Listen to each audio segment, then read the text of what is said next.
All right, we're getting started. It's the last day of the Sunrise Speaker Series.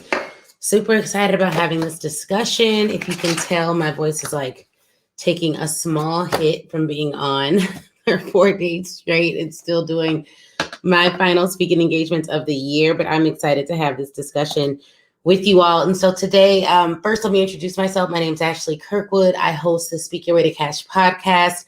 I also own a firm called Mobile General Counsel, where we help business owners building big brands to protect the brand that they're building in a holistic way as their outside general counsel. And what we're talking about this morning is the one thing that consistently book speakers do that's more important than selling.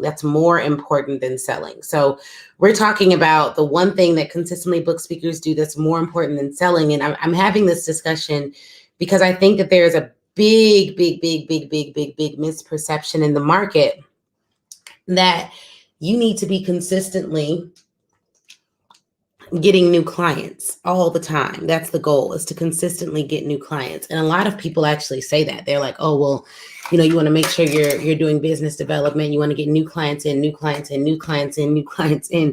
And the truth is that getting new clients in is not the ultimate goal. Getting new clients in is not the ultimate goal. The ultimate goal is for you to actually overserve and over-deliver for the clients that you have. And so we are going to talk through the one thing that consistently speakers book do to get more engagement. And that one thing is they 100% of the time leverage a system to get referrals. Okay. They leverage a system to get referrals. And not only that, they leverage a system to get referrals, and they leverage feedback to get additional engagements. Okay. And this goes hand in hand. And so what this means is they are not starting off their speaking journey with a client and assuming that journey ends after the engagement. So if I had to sum up the one thing that consistently book speakers do that is more important than selling, it is ensuring that you aren't stopping your customer's relationship after the deliverable. You're not stopping it there. You're taking it all the way through. And so they have a clearly defined customer map. They have a process by which they are getting speakers in the door all the way to when the client is going to be rebooked.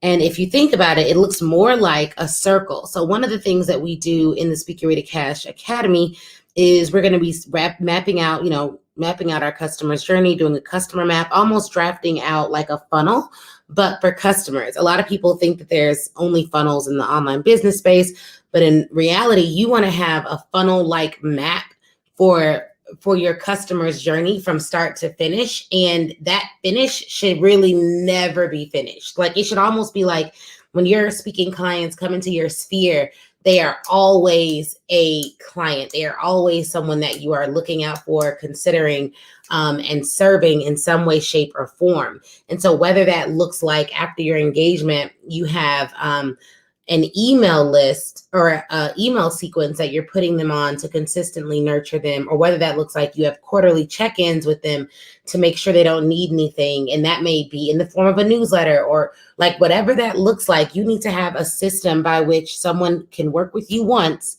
and they always know they could hear from you again. You stay top of mind. And so for me, after our engagement, I immediately book a wrap-up call for feedback, as well as to talk about next steps and to recommend next steps. So I recently did an engagement. I've done a few engagements recently, and I have these feedback calls set up. And one of the things that we talk about on the feedback call is first how the event went. What was their gut check about the event? How did they like it? So we get feedback about how the event went, but then after that, We want to talk about what their people need based on my assessment and the feedback that I received during the event. So all during your events, you should be collecting and asking specific questions to the audience. Now it's virtual. So virtual questions that you can figure out more about the individuals that you're serving. And those questions may be in the form of what type of continuing education they want to do next, whether they prefer to have workshops or whether they prefer to have keynotes, presentations on a topic, whether they prefer to have discussion-based learning or whether they prefer, like it could be as simple as, do you prefer to learn with PowerPoint? Do you prefer to learn with videos? Do you like to participate, or are you more of a person who wants to listen to this in an auditory format? Like, you need to learn more about what they like, what they need, and what they want their next steps to be. Because whenever you have a corporate client, there are two audiences that you're serving almost every single time. One is the person that hires you, not the company, the person that hires you. You want to make sure their experience is phenomenal from start to finish, right? So you have to please the person that's hiring you. And to reset the room, my name is Ashley Kirkwood. I own the Speaker Ready Cash podcast. We're talking about the thing you need to do that's more important than selling, and it's having a process by which you're getting referrals. And so now we're talking about the two people you're serving every time you have a corporate client: the person that hires you and the audience they're hiring you to serve. So those are the two people you always have to be thinking about strategically. How are you going to serve those two people, those two audiences rather? So you need to be thinking about, throughout the entire process that you have, how are you going to serve that person? Like, how are you going to make sure that their experience is good, they get their invoices on time, it's not a cumbersome process, they have someone to talk to, you're responsive to emails, which is a huge client complaint, that speakers aren't responsive to emails. And I think emails are just overwhelming. We all have a ton of emails, so you have to hire. Like, you can't, I talk about this a lot, but customer service is really important. So you can't, you can't just be overwhelmed by emails. And I've seen this. There are people right now who are going through lawsuits because they're overwhelmed by emails. They feel like they're overworked, and so they just do not respond. And that is that's not an option if you want to have a thriving business in any field. It doesn't even matter if you're a speaker or not. You have to respond to emails. So that, like, I harp on that a bit because that is a big complaint that I hear from clients, is that the speakers don't respond to emails. They don't follow up. They don't have any systems. They're not engaged in the entire process. After they give them a yes, they don't know what to do next. So you want to have that customer map, but then you also have to serve the audience. You want to make sure the audience has a good time, because guess what? Even if that audience never gives you feedback, like never, they are going to give feedback to the person who they work with about you and about your services. And on my wrap-up call, the first thing I ask is about their experience, how they enjoyed the presentation, what they liked about it, and then I also ask, what feedback have they received from their team members about the presentation? And they tell me, they're like, okay, got a lot of good feedback. I thought this was excellent. And then you got to ask the hard questions, which is, all right, well, what can I do better? Y'all see, I had an alarm set this morning so I could actually wake up for this. What could I do better? And for those of you listening, I'm doing a Sunrise Speaker Series. This is the 6 a.m. Training that I've been doing for the past 4 days. This is the last day. So I asked them, what can I do better? And for what can I do better, you need to phrase this in a way that they really are going to tell you what you can do better. Not like, what can I do better, but don't tell me anything, because I really just want to be told that I'm excellent at everything. You know what I mean? That's not going to work, and that comes off. So you want to say like, hey, what can I do better? By the way, I love critical feedback because it really does help me to serve people on a higher level. When you give them that permission to give you feedback, they will give you feedback, okay? And so that is a critical piece to this recap conversation. And let me be clear, these recap conversations should be happening after each and every presentation. When someone gives you money, you want to get recap feedback. You want to learn what you can do better. And so that's something that you should keep in mind. And then after you do that, so you've talked about what they liked, what their audience likes, what you can do better. Then you want to talk about formal feedback. So this is where you ask them to give you feedback that you can use on your website. And that's going to be important. And this is like formal written feedback. I typically do video testimonial feedback on site. I always bring a videographer wherever I go. I typically reserve 10% of whatever someone is paying me to bring a videographer and record the entire experience. And quite frankly, I am considering for my next engagement doing something like that, even for my virtual presentation. And I'll be honest and say that right now, my virtual presentations, I'm getting good. I'm getting really good budgets for these. But even when I wasn't, honestly, what I would do. So if you're just starting out, you're like, I need a videographer. I don't have, $700 or $1,000 to spend. The budget that 10% is less than $1,000 of my budget. What I would do, and I did this also for ease of use, and because I was speaking all over the country, so I was traveling so much last year to speak. I would go on Thumbtack, look at reviews, interview a few people. Well, I wouldn't do it. I would have my admin do this. And then she would just find the person with the best reviews who was the most responsive. And then I would just get someone off Thumbtack to be my videographer. And I did that because I had to find people in different states quickly, and I needed to know that they were good. I didn't have any problems with work output by doing that. Everyone that I hired from there, by looking at their reviews, looking at their website, it was very good, like their actual work product.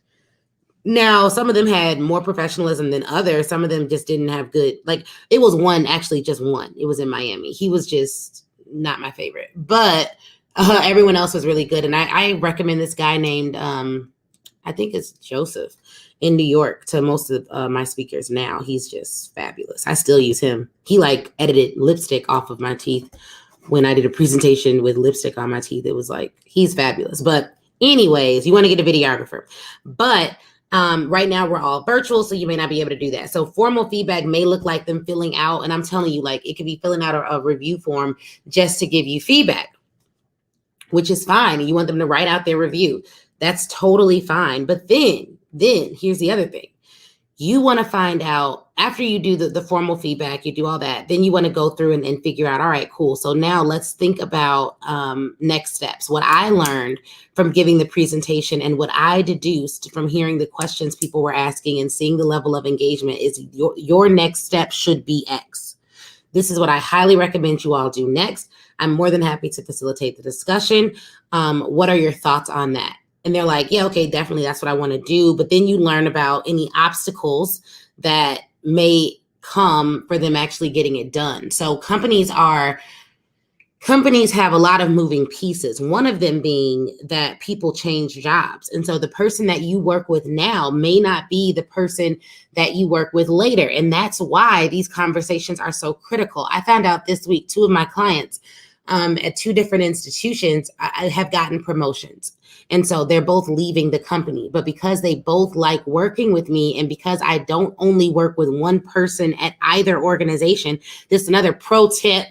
While everyone's trying to pitch this one person or whatever, you need to have at least 2 to 3 people within an organization that know how amazing you are so that one, when they get a promotion, you get a promotion. What do I mean? I do good work. When people leave, when my clients go to other schools or go to other companies, they enjoy their experience with me. And so what do? They literally bring me in. One of my clients was like, hey, I'm switching jobs. I don't even have a budget yet, but when I do, I'm giving you a call. Like literally, I didn't even ask. I did not ask. I just said congratulations. And so that is what I'm talking about when it comes to serving the people that you have before you. So everyone who's like, oh, I lost speaking engagements during COVID, blah, blah, blah, blah. Okay, well, what did you do? Because even if you lost a speaking engagement during COVID, that doesn't mean you lost a speaking engagement during COVID. What that means is during COVID, there were some pauses that happened.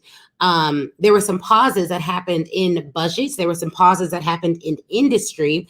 And so they couldn't bring you in at that very moment. But what I did when COVID hit, even though that engagement couldn't happen, I stayed connected to all of those clients. And it came back around and the budget was even bigger next time. Because people felt bad. People were like, man, not only that, they felt bad, but then also like they recouped funds, because a lot of companies that stopped spending in the beginning of this realized later, like, okay, well, now we've done nothing and we have this budget to spend before the end of the year. So If you focus on the loss in any respect, this is for every business. If you focus on the loss, you will always lose opportunity. If you focus on the loss, you will always lose opportunity. There are so many people, think about it in life. People focus on loss all the time. If you ask someone how they're doing and every time it's bad, even before COVID, like, girl, it ain't been a pandemic for the last 7 years. Every time I talk to you, it's bad. Every time I talk to you, you focus on loss. Every time I talk to you, there's never a reframing of the mind. And so for people like that, it becomes extraordinarily difficult to see opportunity because they're always wearing glasses that are fogged up with loss. Yes, the pandemic was hard. Yes, you may have lost business. Yes, you may have even lost people. You may have even lost people. You may have even lost friends and family.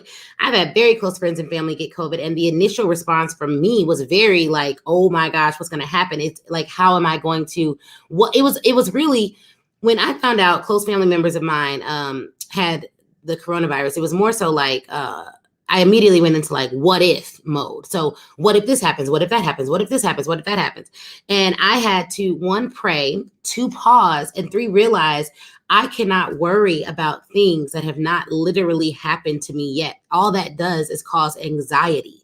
So I have to focus on the opportunity. I have to focus on the opportunity to still talk to them while they're here. Even though I can't see them, I can talk to them. I have to focus on opportunity.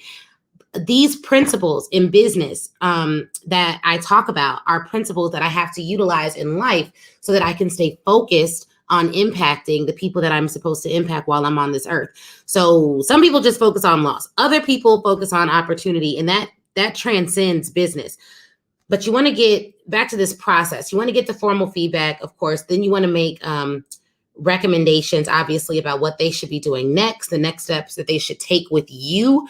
And the other thing that you want to do, and this is something that came up recently for me that was golden, you want to start talking to them more about the structure of their organization and the future of their organization, especially right now, because now you're going into 2021. So this is a bomb time to talk to them about, all right, cool. So, all right, you're getting a promotion. That's awesome. Who's projected to fill your spot? I can't wait to meet them. So don't even, like, a lot of people, this is the other thing, just in terms of corporate selling and all that stuff. A lot of people do something called like suggestion-based selling. I think it's a confidence thing. So instead of you saying, I can't wait to meet them, whoever's taking their spot, instead of you saying that, I can't wait to meet them, you would say, some people would say like, oh, do you mind if I get an introduction to blah, blah, blah? No, you're going to get an introduction. You do great work. They want to help you. And this is the mindset reframe that every single one of you in this room needs. When you are offering your services to an individual or to a corporation or to Oprah or to Mark Cuban, it doesn't matter who you're talking to, you are giving them an opportunity for transformation. And I know that you all may have heard that from someone who, like, I don't know, talks about mindset a lot, or you hear these things. But if you believe that, then you don't go to people cowarded over like, oh, please, can you please work with me? Do you mind this? Do you mind that? You're trying to help them. Yes, they're going to pay you for it. But and let me tell you how this is how I think about spending money and investing money. And this is how a lot of business owners and decision makers think about investing money.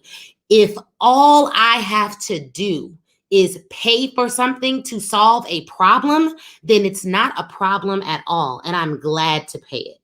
Let me repeat that, because some of you have bad money mindset because you work with people who are broke all the time and they've convinced you that paying is a problem. Let me repeat. If all I have to do to solve a problem I have in my life or in my business is write a check, then it's not a problem. And that is the mindset of the person that you want to work with. Now, if you approach it in the way that money is a problem, how do you do that? Because you can put that energy on your clients and then money becomes a problem. So if you approach it like, oh, well, my rate is, I'm not sure, and I don't know what's included, and I don't know how it'll transform you, then yeah, the price is a problem because they're not seeing it as a solution, which is why I teach solution-based selling and solution-based speakers. But if all I have to do is write a check and the problem is solved, it's not a problem. Let me explain. I can't write a check. And I can't write a check to like solve for my health necessarily. If, God forbid, someone I knew got COVID. If I could just write a check and they would be healed, it's not a problem. You know what I mean? But it's not a problem because I have resources. So what does that mean for who people like for who you're selling to? You need to target people with resources. I personally do not sell to people without money. That doesn't make any sense to me. I don't market to people without money. I don't talk like someone who is trying to sell to people without money. And why don't I do that? Because I just want to, this is a bit of a tangent, but if anyone has a question, you can always ask me, come to the stage, make a comment. But I just want to help someone out on this Thursday morning. It's the last day, so bear with me. We're about to go there. And click that plus button in the bottom corner of Clubhouse and invite everyone in this room who needs to hear about how they're about to change people's lives and about how we going to get rid of all money mindset issues on this good Thursday morning. Okay, I'm going to go here for a minute. I do not sell to people without money, period. I may serve people without money, but I do not sell to people without money. What does that mean tangibly? I do not speak to people without money in my marketing, okay? I just don't.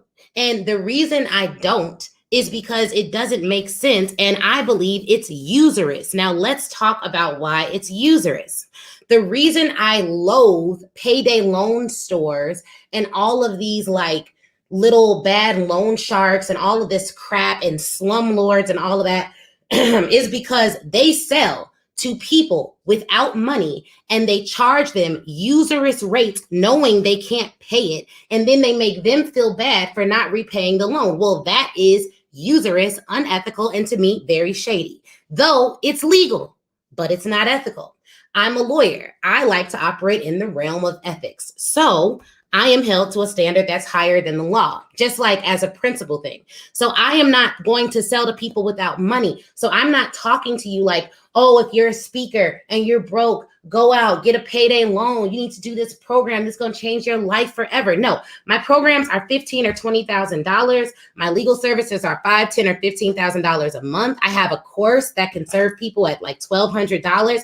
But for the most part, my stuff is expensive to some people, but it's an investment to others. So I'm not talking to you all in a way that's like, I want you to go and give me your rent money. Absolutely not. But if you want the transformation, there's going to be a transaction. I don't feel bad about that. You shouldn't feel bad about that, because guess what? If all you have to do is cut a check to get some information and solve a problem, it's not a problem. And that's the exact same for your corporate audiences. You should be selling to director level individuals, C-suite individuals who want to write checks and get rid of problems, because that is how high level individuals in corporations operate. What do? They identify problems, then they identify solutions, then they find or reallocate resources to solve the solution.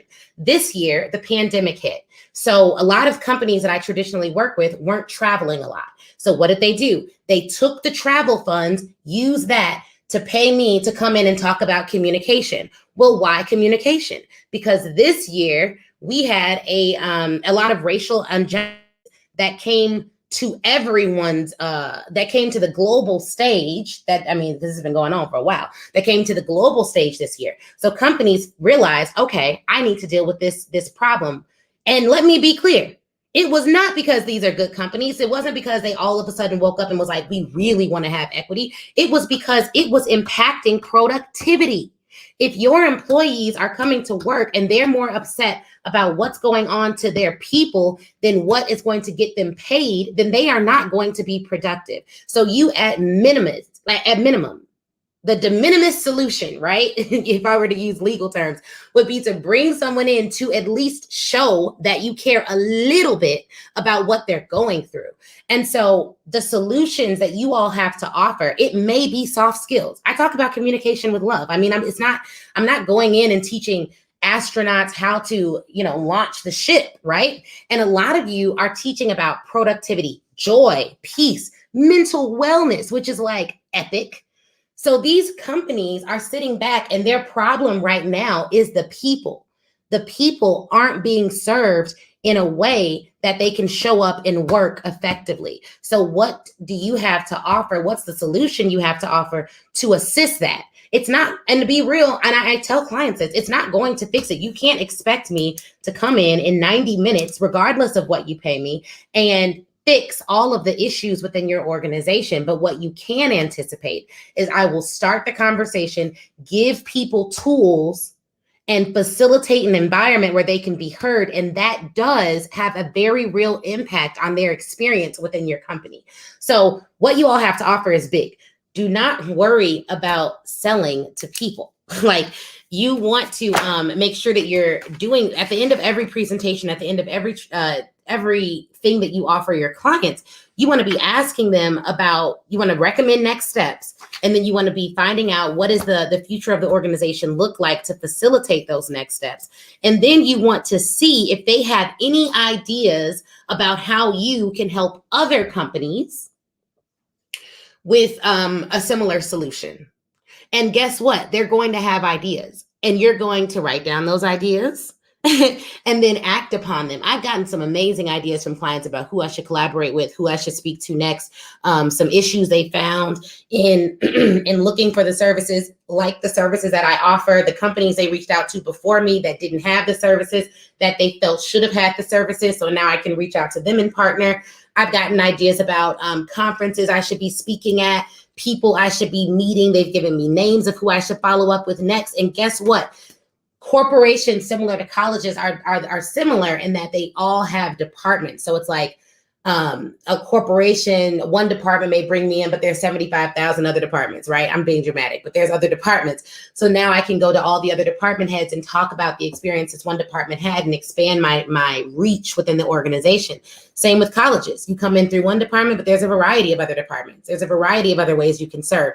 Your clients will tell you all the ways that you can serve if they really believe in the mission of what you do. Now, if they don't, then that's a problem. But that's also why getting the first engagement is easy. Getting the second engagement tells you whether or not you're good. So if you're only booking one time all the time, there's a problem there. And the problem is, for most people, I don't like change.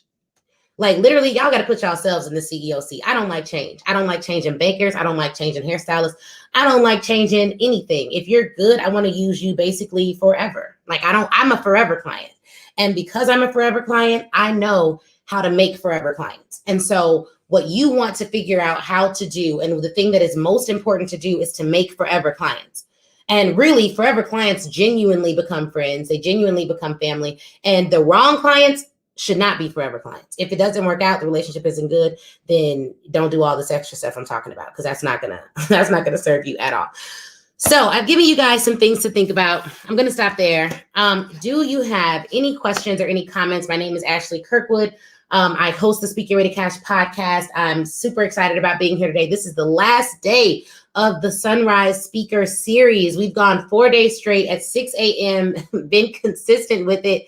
Man, it's been fun. It's been a lot of work as well. If you're just joining and you're like, this is dope, I want to learn more, just text speaking to, let me give you guys my number. Text speaking to 312-847-4590. Just text speaking to 312-847-4590. And that number is also in my bio. So if you click my picture and scroll down, you will see the 2 ways you can text me to learn more about what I do. All right, Kim, you were on stage first. Kim, did you have something to say, question or comment this morning? I want to first say good morning. Thank you so much. This has been an amazing week. I missed yesterday, but what I've received all the other days have been just magnificent. So thank you for taking the time to share and help us. Thank you. I wanted to comment a little bit on when you were talking about how you're dealing with corporations and people change. That's kind of happening to me right now. I've had a relationship with Georgia Power for the past 7 years. And the person that I've been working with that's been able to make sure that there's money in the budget for my conference every year is now moved to Valdosta, Georgia. Mm-hmm. So now I have to navigate and meet the new guy, which I think I know him, but he doesn't know me in the capacity of the way that I know her. We've built a relationship. So I know that she'll be able to say, hey, Kim, it's good. We've been supporting her, continue. But this was I guess today, 2021 is the year I wanted to up my, increase that money, and, this guy may just feel like, hey, I just want to just keep it where it is. I just don't know. But you're right. Try to get out there and meet the next person. Don't wait ask the question, say, hey, how can I meet? Where can I get with you? That kind of thing. So all that was great tips. And that was it. Yeah, no, definitely. And one of the things that I'll say about that is one of the ways that I do that is before I do a presentation or a speech anywhere, I try to, in terms of the question is like, how can you, or the question I'm going to answer is, how can you meet additional people in the organization? Before I do the presentation, I actually try to talk to a few people who are what I like to call boots on the ground, so that I can tailor it to their experience. And I like that person to be someone in leadership, someone in management, and then someone who's representative of the employment body generally. And the reason I do that is because it gives me a really easy and good reason and good excuse, if you will, to find out more about the organization, but also deepen those relationships right from the start. That way you don't have to wait until someone leaves, because if you wait till someone leaves, it's tough when there's a transition. It may not be top of mind. So true. I get you. Right. So, yeah, but that's a really good point. She said, I'll make sure that I make sure that you meet him and so on. So she's going to send the email and I'll follow up. But as soon as we get through the holidays, I'm on it. I'm not going to bother anybody this next week because I know their mind is not on, too much on that. They're just focused on just kind of have a little, some family time and get back to work. So. I agree with that for the most part. There's one guy, he's a speaking coach as well. I can't think of his name right now, but he wears the purple. But one thing he said, he was like, he follows up every day. He was like, it's not Christmas. Everyone doesn't celebrate Christmas. Everyone doesn't celebrate Kwanzaa. Like, he follows up every single day. And I don't necessarily do that, but I do recommend that if someone says they're going to meet with you or send an email, I always take that obligation on. And if someone says they want to have a follow-up meeting, I schedule that follow-up meeting while I'm on the call with them. And I put it on the calendar so that it's like on there and set, because people do get busy and it's innocent. We just had like a $13,000 contract, and it's for a one-time engagement. So I think it's like 45 minutes.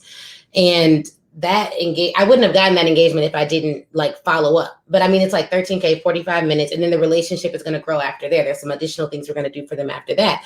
But I had to follow up like literally every couple of weeks, just to keep it top of mind. So don't be afraid to follow up ASAP.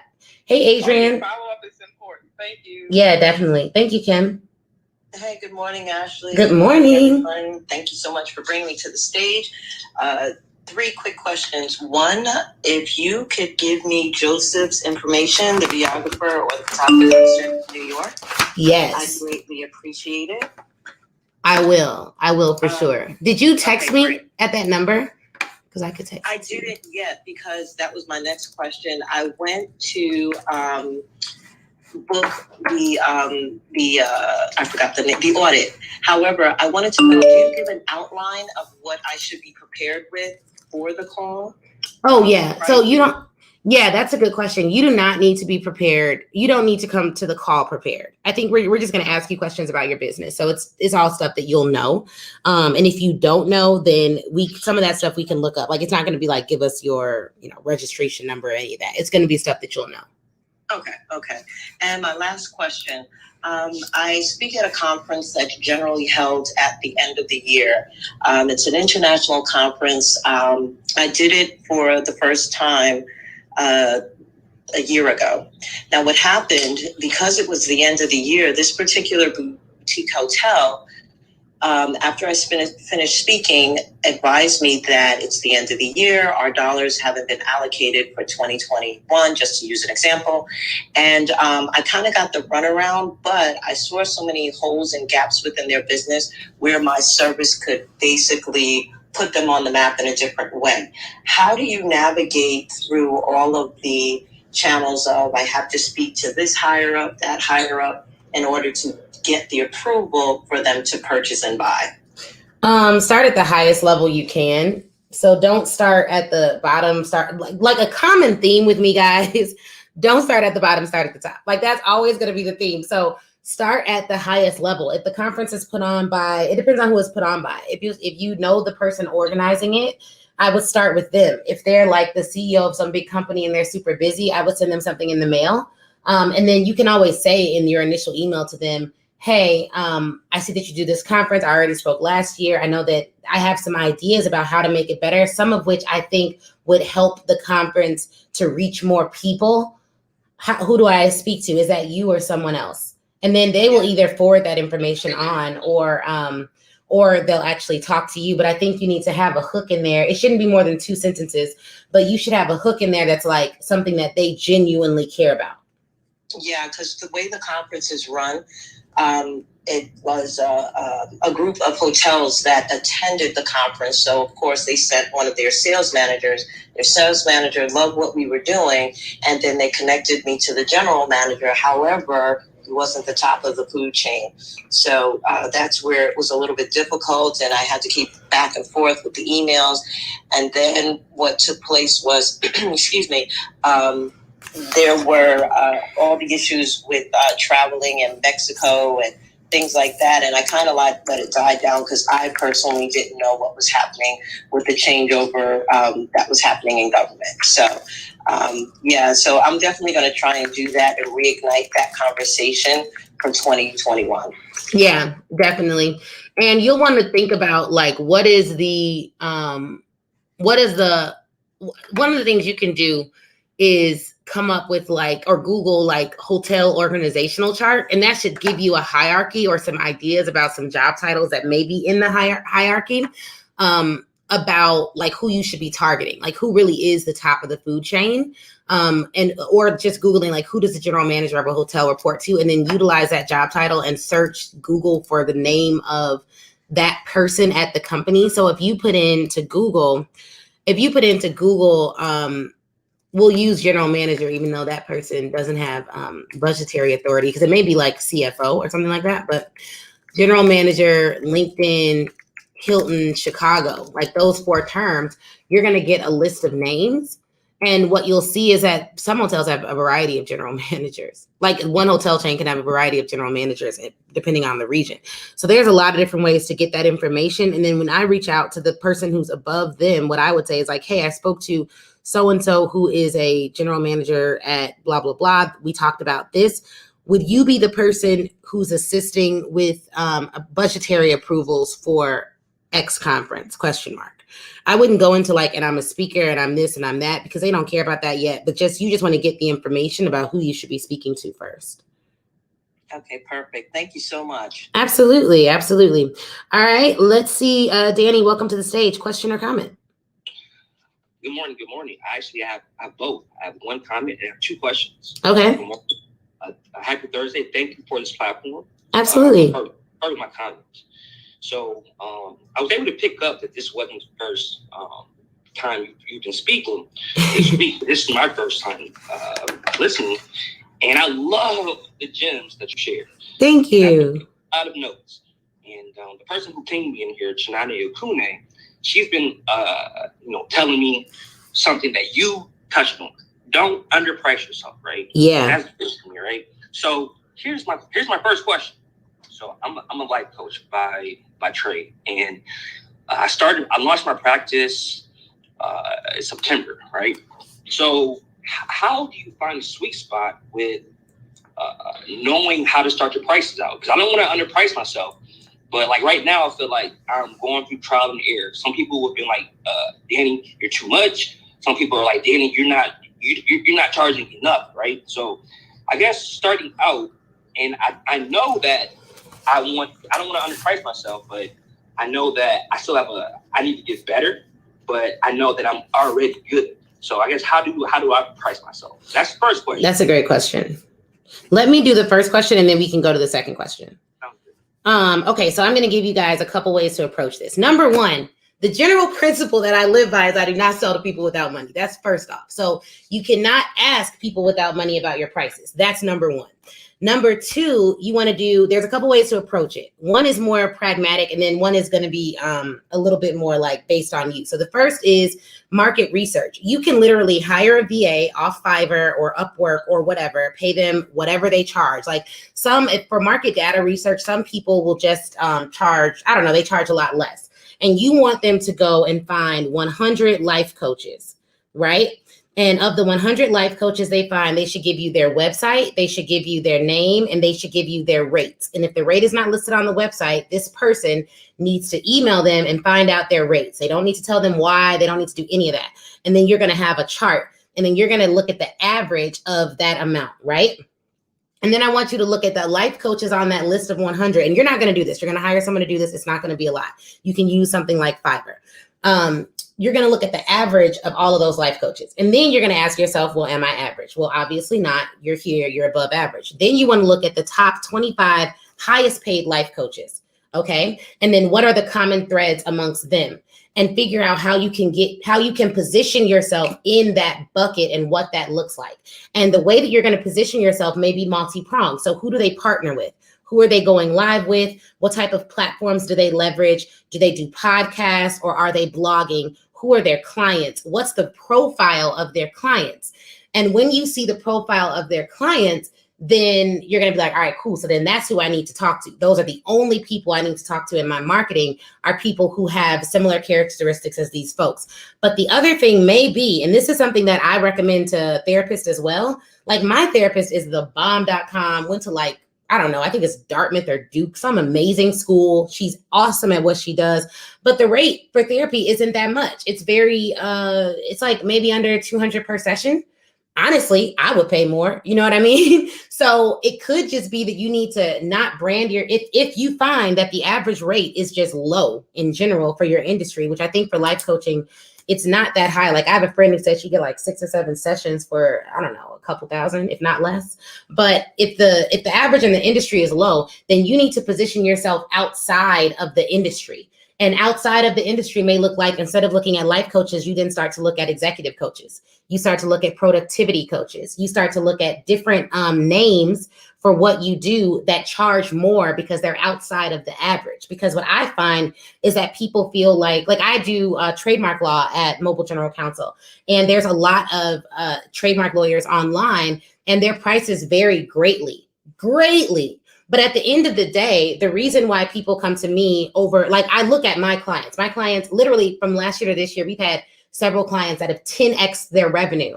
And we've been there every step of the way with legal strategy. And one of the things my friend told me, she's a huge marketer. You all have seen her on Clubhouse, but she was telling me, she was like, you're one of the only lawyers whose clients give testimonials about how you help make them money. And I was like, I bet I am. You know what I mean? That makes perfect sense. People come to me not just for the legal acumen, but the strategy behind it and the service we provide all along the way. Ain't no other lawyer out here like that.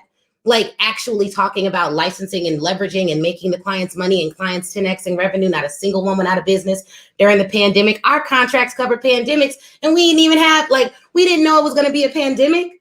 But I'm exceptional at that. And I think that there are some things that each and every one of us in this room are so exceptional at that ain't nobody coming close to touching it, but we don't always talk about it in a way that lets people realize you're not even paying for my time. You're paying for the opportunity to be a client of mine.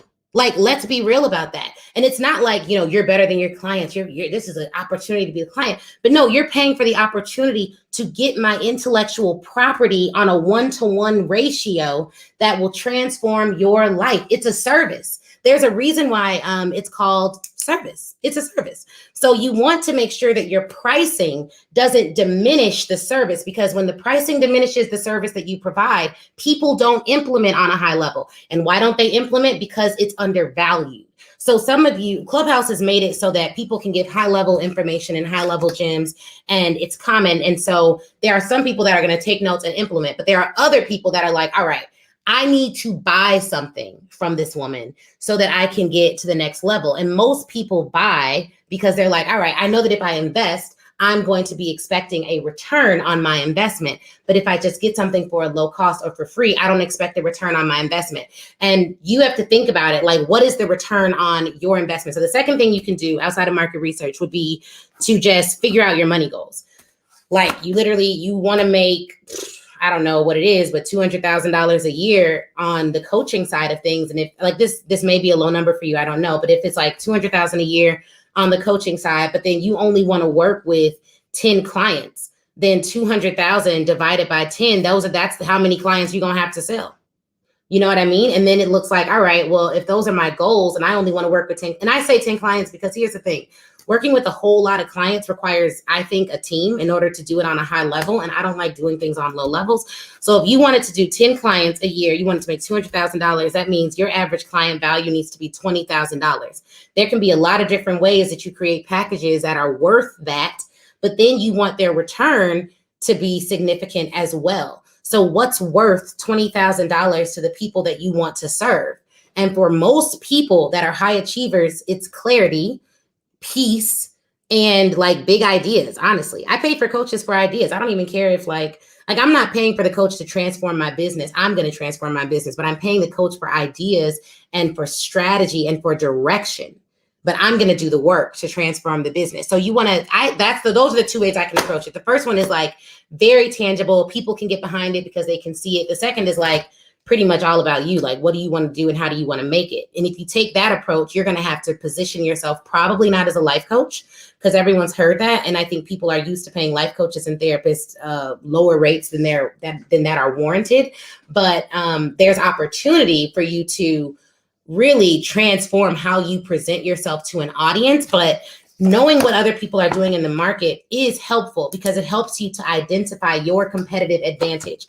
I don't look at market research as a way for me to figure out what to copy of other people. I look at it as a way to figure out what is missing from the market that I can uniquely provide that no one else on the market can provide like me. And that's where I go. Wow. Wow. All I can say is thank you. I took a page full of notes just off what you just answering your question. Thank you. I appreciate it. Absolutely. I do have one other question. Mm-hmm. Let me just say this too. Like that last answer was so good. I literally had to do a praise dance. It was amazing. Now, thank you. Is all right. So I see that you're a speaking coach, right? Mm-hmm. I consider myself not as good as you yet, but I consider myself a public speaker. No, I am a public speaker. Absolutely. I'm the president of my Toastmasters club. So what do you do in comparison to Toastmasters? Or why would a person come to you in comparison to going to a Toastmasters? Oh yeah, that's pretty easy. Toastmasters is awesome. Toastmasters talks a lot about the art of public speaking, not the business of it. So Toastmasters is big on, the art of speaking, but it doesn't teach you how to make money from speaking. It's just totally different. So that is essentially the difference. Toastmasters is great though. I actually am in the final rounds of a pitch with them. So they're great as a national organization. I like them. Hopefully they'll be a client soon. So you help people get money from speaking? Oh yeah, the name of my company is Speak Your Way to Cash. So that's what we do. Mm-hmm. Okay, so all I gotta do is text 312-847-4590. Yes, that sounded like a commercial. Yeah, so text speaking to 312-847-4590, and I'll shoot you some information about how you can work with us. Absolutely, thanks, Danny. Hey, Rita, welcome to the stage. Question or comment?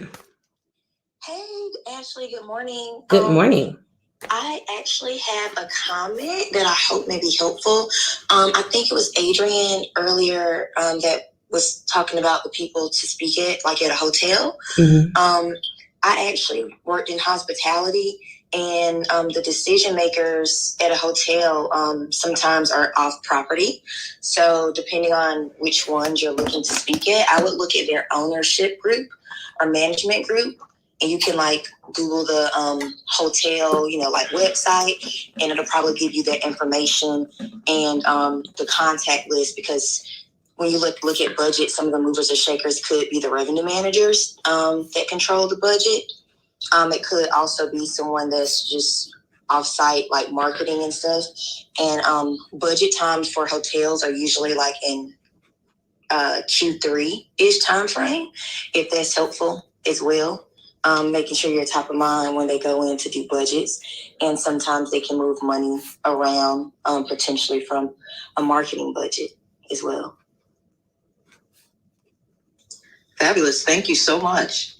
Yes. Love it. Thank you so much, Rita. I appreciate that insight. Of course. Thank you. Absolutely. Marquita, welcome to the stage. Do you have a question or a comment?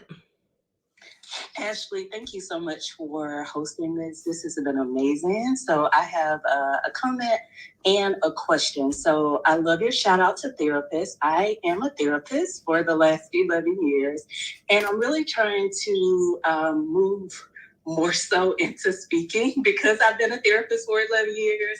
And I've been able to leverage relationships. I'm here in Atlanta, so I'm from Atlanta. I also work in the college sector as a college counselor, so I have a lot of knowledge and a lot of relationships. How would you suggest that I position myself, particularly on LinkedIn, because I feel like I haven't utilized that resource as much because I've utilized the relationship building, and I have several platforms that I spoke at, Emory University and other places because of relationships. But I don't know if it's more so me because I feel like the companies do have the money. But like you said, for therapists, they want us to do a lot of things for free. So I don't think it's the fact that I'm pitching to people that don't have money. They do obviously have money, and I know that because I've worked at a lot of the places and organizations. But I feel like there's also a mindset around therapists that we've also played into, that we should do things for free because we want to help people and we want to, empower people regarding mental health. And I do a lot of free work. I really do. Oh, no. I can't work for free. I have all these degrees and knowledge, and I just feel like, what are potentially some ways that I can position myself to get paid? Okay, so first of all, I'm about to look, Marquita girl. We are not going to be working for free. So let me tell you something. Because you are the exact person that I work with in Speaker Ready Cash Academy. And I say that because we have 2 therapists in the program right now and 1 life coach who I adore. The life coach is Brittany Sherrill. She's off the chain. She's really dope. And she has been rocking with me for a while. So I always talk about Brittany. If you see my ads, when I start running them again, you'll probably see Brittany. But we have 2 therapists, 1 life coach, and we may have more. And then we have let me tell you who we have in the academy. And I'm going to set the stage for you guys. Right now, it is all Black women, even though I do work with women and men. And at my event, we did have men there. So shout out to the guys that are coming, right, and joining us in this group. But, women, if we want to do something, we take action. We got our credit cards out. We ready to go. So we have all these women, Black women. Every single last one of them has an advanced degree. Every single last one of them.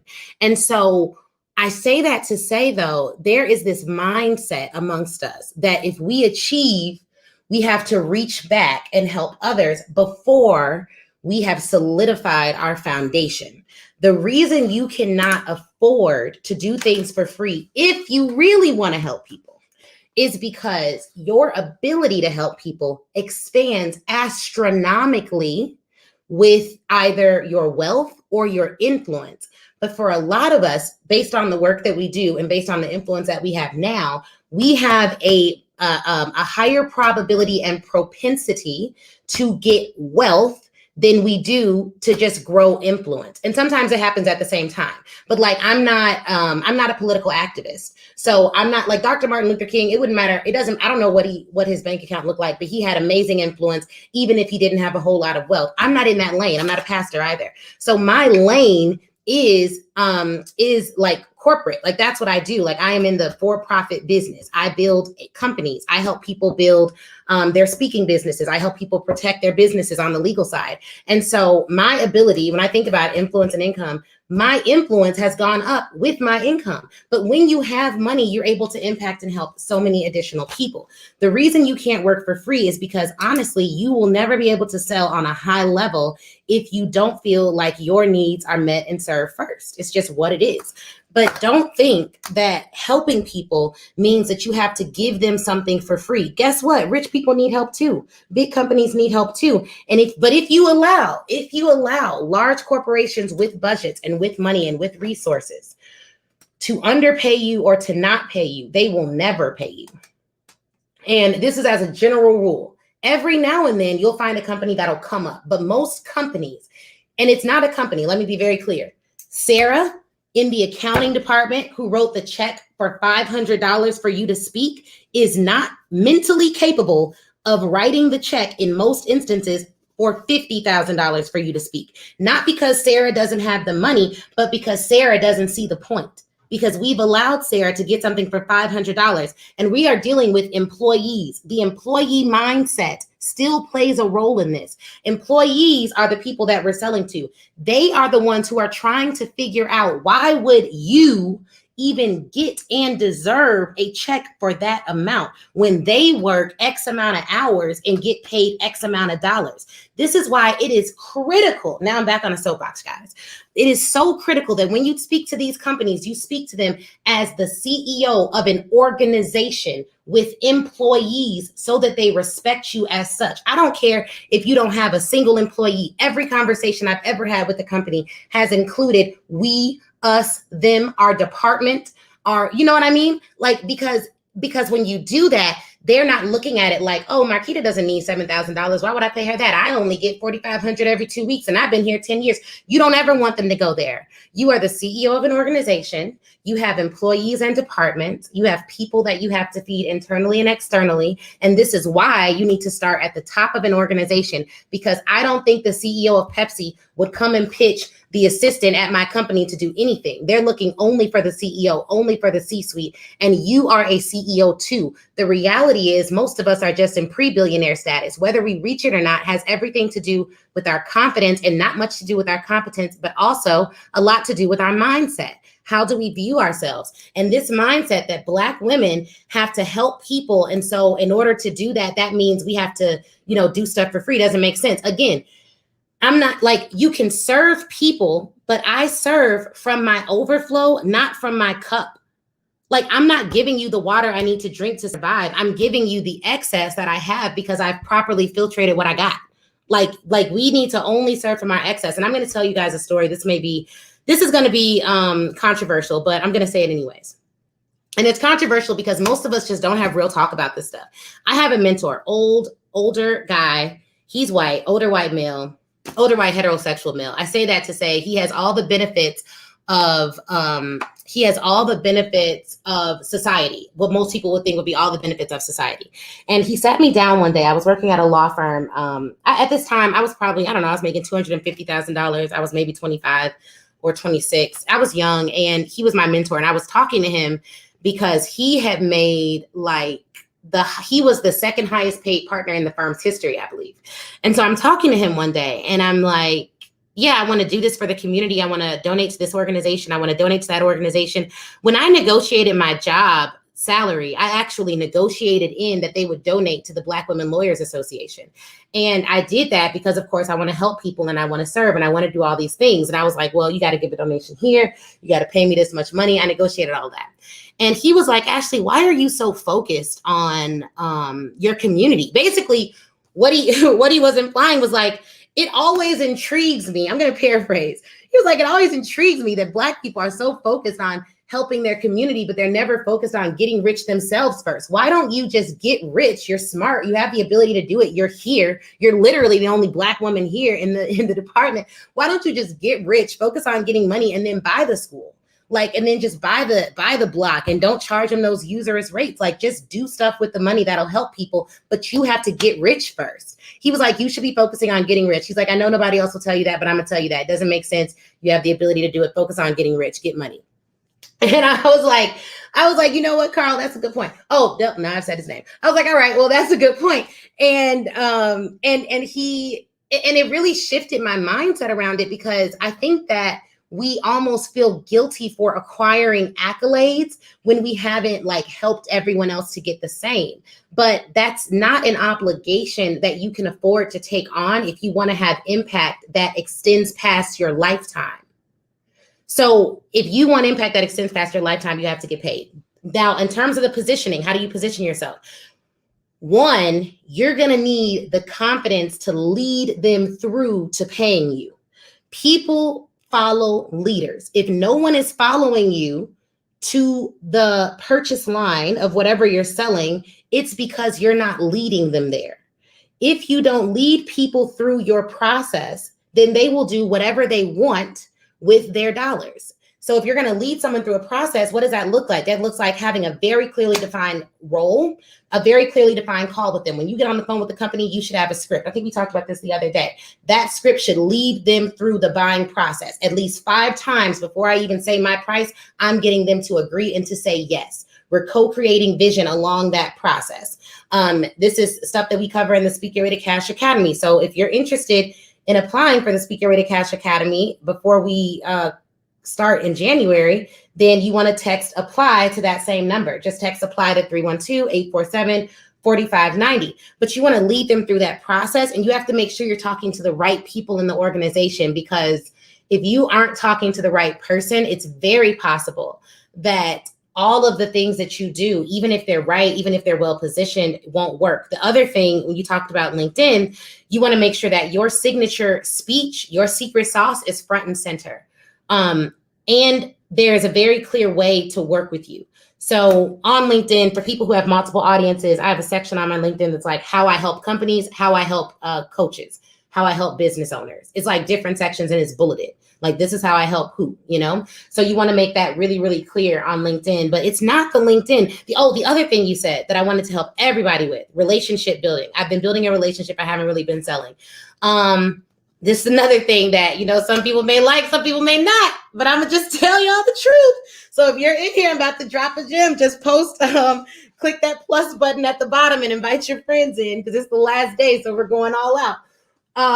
It's the last day of the Sunrise Speaker Series. I build relationships with clients, with prospects I am selling. You know what I mean? Like, I'm building a relationship with you all, but I think sometimes we get so burdened by that whole, like, let me build a relationship first, let me not sell, that we feel guilty about selling before we've built a relationship. Now, what you need to do is, even in your pitch, your initial contact with a prospective client, a prospective buyer, you need to add value, right? But it doesn't mean I need to become your bestie before I ever make you an offer. All of you in here have been made it, like, I've made an offer. I said you can join the academy, but I've also given value, and it's our first interaction. Many of you will make many of you will buy something today, right? Like, you'll buy the course, or you'll do something. Even if you don't do the academy, which is a higher investment, you may say, all right, but I'm gonna take the Speak Your Way to Cash course. We actually gave out, if you text Sunrise to that same number, we gave out the 20% discount code on the course. And a few people yesterday took the course. One person came up, gave a testimonial, said she already got a 4-figure engagement from taking the course.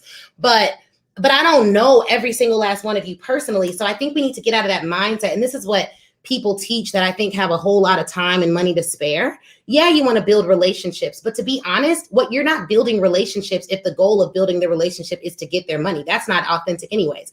What you want to do is add value to people that are going to buy things from you, so that they can trust that you can provide the transformation that they need. You can add that value in the first email by doing something like when I pitch to people in corporations, I send them something that's like, hey, see you on LinkedIn. I'd love to connect. By the way, check out my TEDx talk. You may find it valuable based on what you do in the marketplace.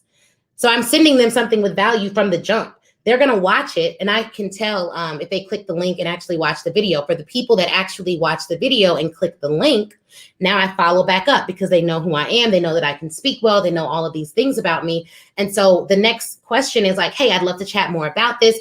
I help companies to do X, Y, and Z. I saw that your company is dealing with X, Y, and Z.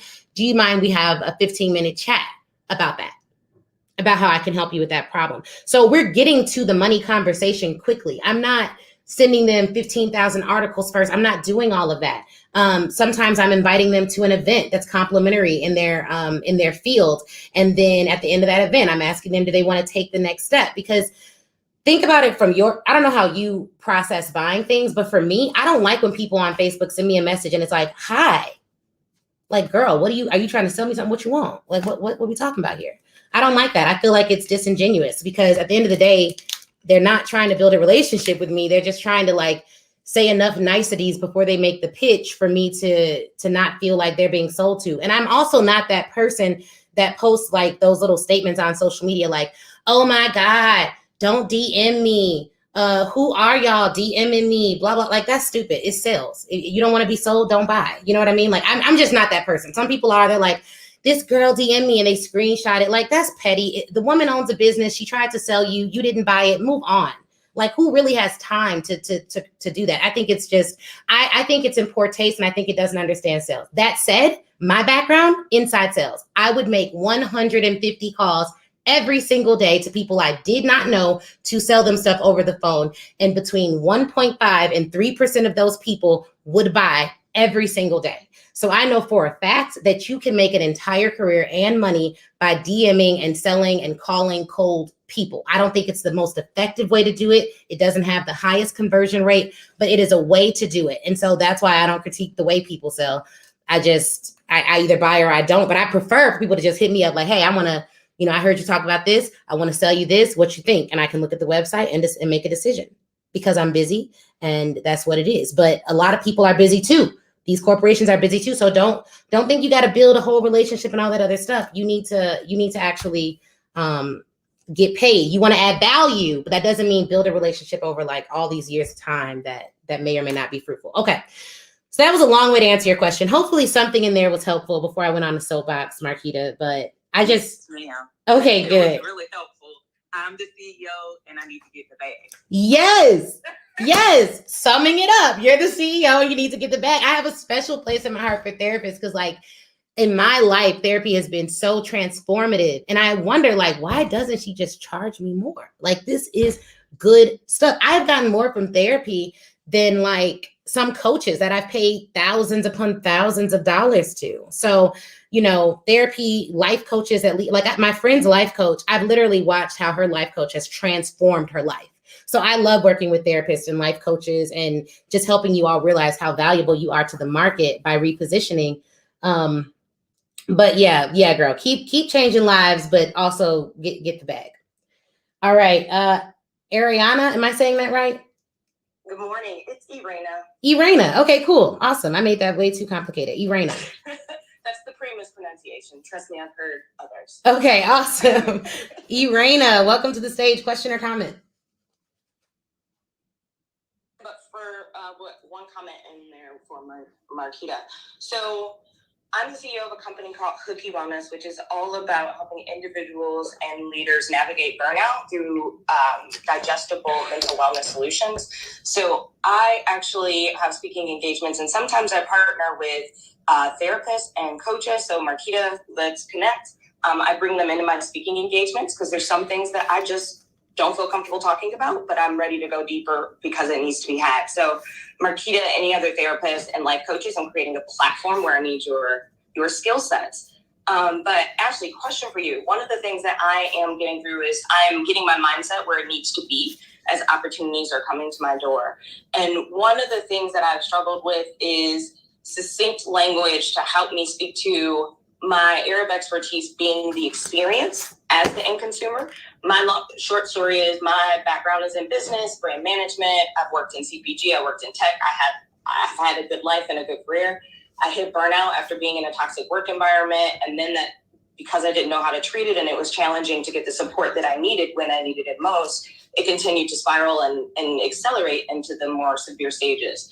I had to find my way out of it. And so through that, I immersed myself into the world of wellness. I treated myself like a brand and basically started from the ground up and created myself as a brand. And like consumer insights, I had to go to therapy, getting that deep understanding of who I am, working with a coach, and moving forward and creating what I want my future to be, and then understanding the world of wellness and how it works for me. So there's this space of I created my team of experts for myself that I call the Burnout Battle Team. And so I'm in this space where I curate versus I work with experts in those spaces, but I can't figure out how to succinctly use it and speak to it as my experience and reason to be. And so wanted your thoughts. I know this is a common thing in this space, but I can't figure out my language. Yeah, definitely. So I would recommend, there's really two things. I think you probably need like a VIP day and just map out what your process is and what your framework is, your signature framework. That's something that we do in the VIP day setting. I think you have to have a signature framework that you walk people through, but also you've already done this for a few companies. So you could just ask them what were their tangible takeaways and use some of their language in the pitching process. But developing out that framework, your signature method for walking corporations through wellness would be something that we could develop out together. Got it. Thank you. I will be shooting you a note. Absolutely.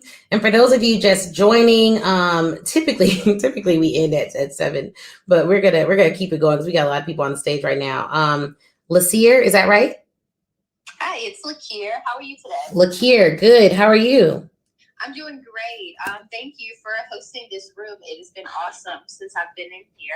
So I have a question for you. So I'm a speaker just starting out, and I've been doing a lot of speaking engagements, but it's more been like my friends who are business owners and they've asked me to come speak, or if they have a panel. I do a lot of speaking at my church as well, but I'm looking to expand and do more. So my thing are relationships, intimate relationships, but then also relationships with friends, and helping women bounce back after a bad relationship, because I've had a lot of experience. I've had a lot of bad relationships, like walking in on your boyfriend cheating on you type of bad relationships. And I never want another woman to go through that or stay in a situation longer than they should. So that's my goal, to make sure women are getting out and they know themselves, they love themselves first, so that when real love comes, they can accept it. So you said that you're looking to expand. How committed are you to that? Like next year, do you have a revenue goal for speaking specifically? I do not. I have not set that goal. Actually, I hadn't really thought about that yet. I was just more thinking about getting more, booking more speaking engagements. I hadn't really set a revenue goal. Okay, awesome. So you talked about, getting more engagements and all of that. So here's the thing. You don't have to wait for them to come to you. You should be actively pitching them. But I say that because a lot of people, I think that sometimes people think that speaking is kind of a sexy way to make money. And it's fun. But if you want to get paid to speak, there is typically a revenue goal behind it. So for everyone listening, if speaking is something that you want as a business decision, like you want to use speaking to make additional revenue, that is different than having a burden for a particular group of people. So I heard you say like women out of breakups and all of that. And I immediately thought like, okay, are they going to pay for that? Because the thing is, they'll pay for a group coaching program, those women, to get through whatever they're going through. And I mean, because I wouldn't be the ideal audience, because I'm gonna tell you, girl, I was cheated on too. But I just moved on and met my husband, and I stopped dating men with bad character. In my case, I was dating liars. That was a problem. So I had to get rid of that. I had to figure out what within me, was attracting these lying men. And I only say that because I remember going through that period, and I don't know if I would have, gotten into a program to help with that, or if I would have listened to a speech to help with that, or what that would have looked like. But I also got married very, very, very, very, very young. So when I dated liars, it was in college, and college is where a lot of the worst relationships I ever had, the most like problematic, took place. And I imagine because that's the period that you are, I ain't gonna speak for y'all. I'm gonna just be honest with y'all. Don't share this outside the room. I'm gonna have to cut this out if I do a podcast about this.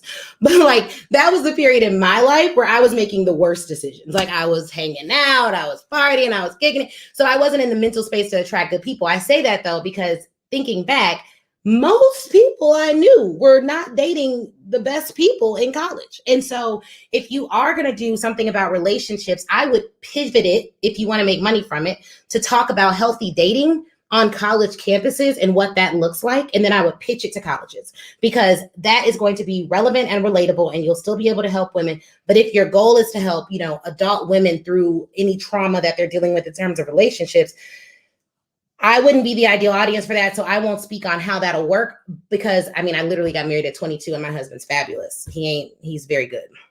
But I think that for college, thinking back to like where the market is with money, it's going to be colleges for that type of thing. If you want to talk about relationship building platonically, then you can go to corporate with something like that. So in my experience, colleges spend a lot of money during their orientation season on bringing in sex experts, dating experts, life coaches, and the like, to actually help people with healthy dating experiences. So you definitely want to think through whether that can be a market for you, because I think it can, like, if you're going to go that route. But for everyone listening to this, if you want speaking to be something you make money from, one, you need a revenue goal behind it. Two, you need to figure out how you're going to invest in it so you don't waste time. And three, you need to think through how much time and money you're going to leave on the table and waste by not hiring appropriate coaching and advice to get you to where you need to go. But that whole piece of like who you want to help may be very different than who has the budget to pay you. And one of our core values actually in Speak Your Way to Cash, if you apply to the private training and you end up watching it, you're going to hear me talk about this. But one of our core values is like, we value, big checks over cute stages. And we value people over profits, but just because you want to help an audience doesn't mean they can pay you for it. So I'm big on helping clients reposition their expertise to a market that will actually pay them for it. That market may be outside of who you actually want to help though. So hopefully that helps someone out. And who else do we have? Was that helpful at all? Yes, thank you. Absolutely. But yeah, go girl, them colleges, they got people. And they pay for it. And orientation season is your season. So right now it's December. I would start figuring out who are there's an organization, National Orientation Directors Association, NODA. I would link up with them and then see how you can help them out. All right, Adrian, how are you doing? Question or comment? Good morning. Hi, everybody. Ashley, I just loved your comments about how people are basically shaming Black folks who want to make money for the long term. And I appreciate your comments on that. My question is about how can I figure out specifically what my speaking topic can be? I have a background in writing and instructional design, and I work in tech. But I'm trying to figure out how I can translate some of my experiences over to like a corporate audience. Yeah, absolutely. I actually have a training on this. It's a virtual speaking webinar training. I was running ads to it, but it's not, I don't think you can find it now. If you text me, I'll send it to you. But it's like, it's a very short training that you can watch on it. It's not a huge investment, but it's something that'll get you started to think in the right direction. One of the frameworks I talk about in there is the FAME framework. What do friends and family say about you? Who's the audience that can pay you? That's the A. How can you monetize it? What are all the ways that you can monetize that level of expertise? And then E, what is your educational background or what is your experience? And then you want to take all of that data and then you want to transform it into a signature speech. What is like the one thing that all of your trainings are based upon? So for me, friends and family say I'm confident. They're like, yeah, you're confident. But I'm confident, and then I have a backstory to back that up. Because I've seen people, a lot of people say there was a woman I met a long time ago, maybe 5 or 6 years. And I met her and she was she was very, she had a very demure personality. And she was talking at the event about how she lacked confidence. She didn't have confidence in this, didn't have confidence in that, didn't have confidence in this, didn't have confidence in that. And I was like, oh, okay, dope. Well, I always recommend for confidence, either coaching or therapy, depending on the severity. But I went up to her after the event and I was like, well, what do you speak on? She said confidence. Y'all. Oh, Lord is right. So I say that to say, sometimes people like to speak on topics that they wish they were exceptional at, but they're actually not.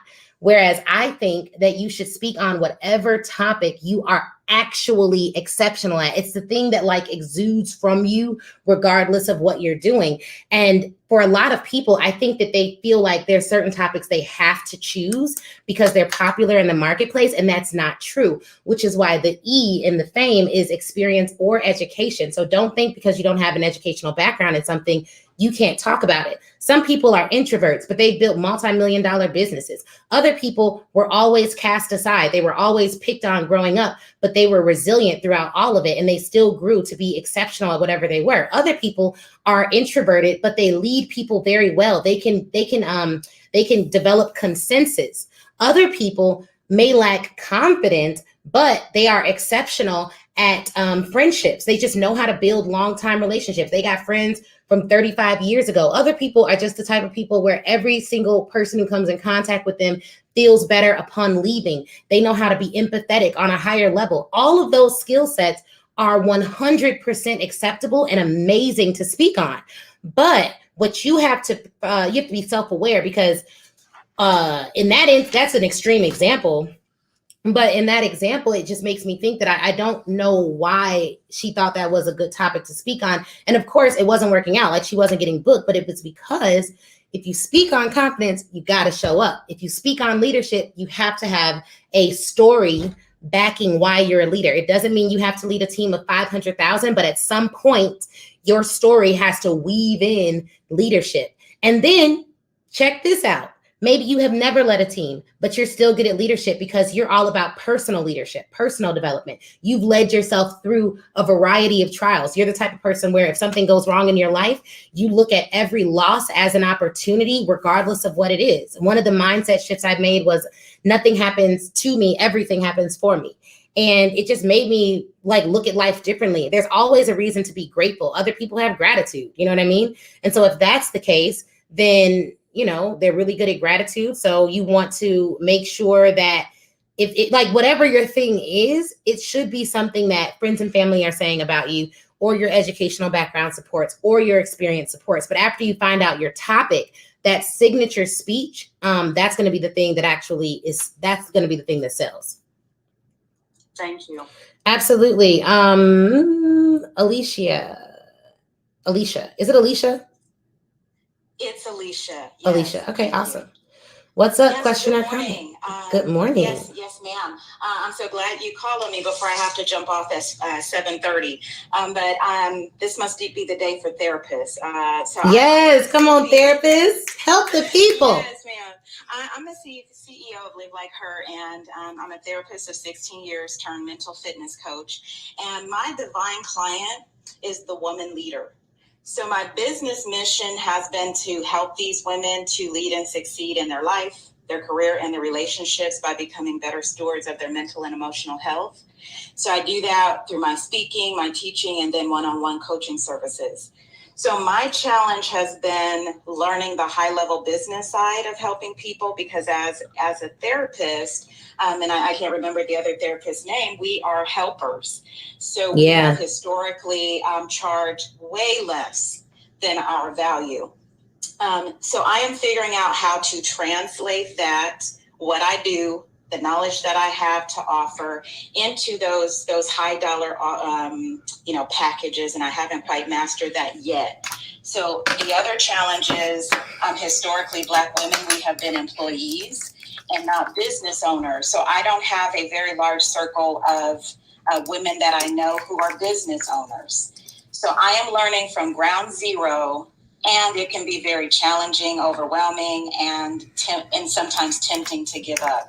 So what would you say is maybe the number one business move that I should make in order to start making money on my speaking and my packages, versus having to learn all the startup of a business, for months or maybe years down the road? And thank you again for this wonderful information. Absolutely. So that's a really good question. Here's the thing. You're gonna be learning for months and years down the road. Like, I'm just gonna start with that, okay? Because I think that some people think that it's like, all right, what's this one thing that I can do? And I'm gonna be honest with you, there is not any one thing. And I do VIP days still. We're doing way less in 2021. And frankly, they're going up to $25,000. It's a lot of work to do them. Not only that, you're spending so much time with one person, and you're really changing their life. What I will say though is you have to determine what is the cost you're willing to pay for the results that you want. And I say cost, but I mean time cost and monetary cost. For instance, in the Speak Your Way to Cash Academy, it's a 12-month program. They're going to get results way before 12 months. We have a therapist, shout out to the therapist, who's already pitched. She did a VIP day with me, pitched a $70,000 contract. They've already accepted a certain portion of that. They're going to accept more. But the fact that she already pitched this before the academy even starts means she's going to make a ton of money this year. She's already told me. She's like, I'm going to be on I do an award ceremony at the end of the year. She's like, I'm going to be on that stage. And I'm like, you are, because you've already pitched $70,000 in contracts. We haven't even started yet. And so, you got to figure out what's that time investment. And the other thing that you need to think about, and this is how I always tell people to think about it, because we work in that program with people who are trying to get those 5 and 6 figure corporate contracts. Let's say you pitch the 5-figure contract, you pitch a $75,000 contract and you don't get it for 3 months. But every day for 3 months, you sent out 10 emails, you followed up every single day, including weekends, and you didn't get it until 3 months in. Is it worth it? Like, would you be happy with that? And it's a $75,000 contract. You can outsource all of it for like $15,000 and then you net everything else. Would that be worth it to you? Absolutely. Yes. So then, absolutely. And yes, ma'am. So then the issue isn't the time. The issue is belief. What do you believe about your ability to get things done? So that's going to be one. And then two, we have 2 therapists in the program. And it's one, if you all are interested in this program, I haven't said this in a while, so let me just say, you can just text apply to 312-847-4590. It's a link in my bio. So if you click my picture, it's the number in my bio. But what I want to say is that you're going to have to invest the time, and each time you learn something new, you're going to learn something else. And then you're going to learn something else. So like, yeah, I know how to pitch. I know how to land corporate clients. And now it's getting fun. Like now, when I closed the contract and it was like $13,000 or $14,000, it was $13,000 for 40 minutes. I was like, now this is getting fun. You know what I mean? So you have that, and that's just a piece of the project. But it does it takes time, and it's more time than I think people realize. And for most people who are up here, they haven't done anything for 90 days straight every single day in the right direction. A lot of us spend 2 to 5 hours on social media per day, if you look at that little phone app thing, but haven't made $200 to $500 per day from social media. So that doesn't really make sense as a time investment. In the corporate space, you're not going to have to spend a lot of time. You want to consistently invite people to work with you. That is the biggest thing that you can do in order to grow your business. Consistently invite people to work with you. The way that you invite them matters, what you invite them to matters, and the package that you present to them matters.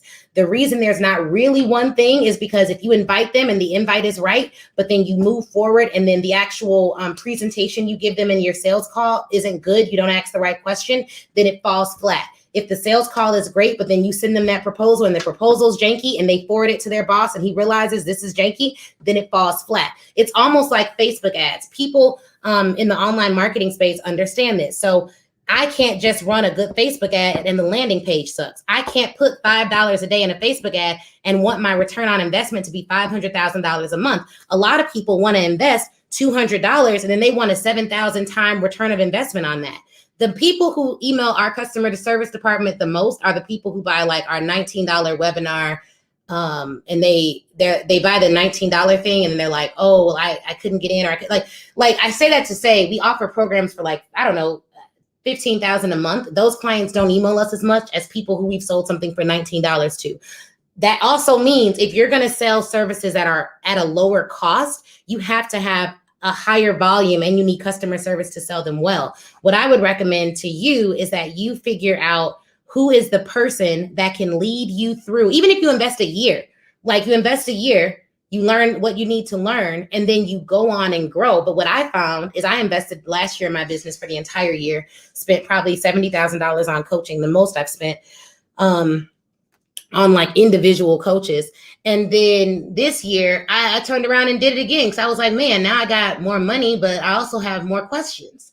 And so you're always going to be learning. So I really want to challenge you on that. But you want to consistently invite people to work with you. If you don't take anything else from this, you need to be consistently inviting people to work with you at a price point that serves you. I looked up, because I know therapists, you said therapists are here to help. And I know therapists, they love helping people. My therapist helps me. Help means to make it easier for someone to do something by offering one services or resources. Literally, you aren't helping people if you are not consistently offering your services or resources to them, and those services and those resources actually help them. So don't think that because you're a therapist and because you want to help people, you shouldn't offer your services. You probably need to probably quadruple your rates. Therapist rates aren't very high on average. I don't know what your rates are, but you just want to make sure that whatever they are, they serve where you're trying to go in business and all the lives you're trying to impact.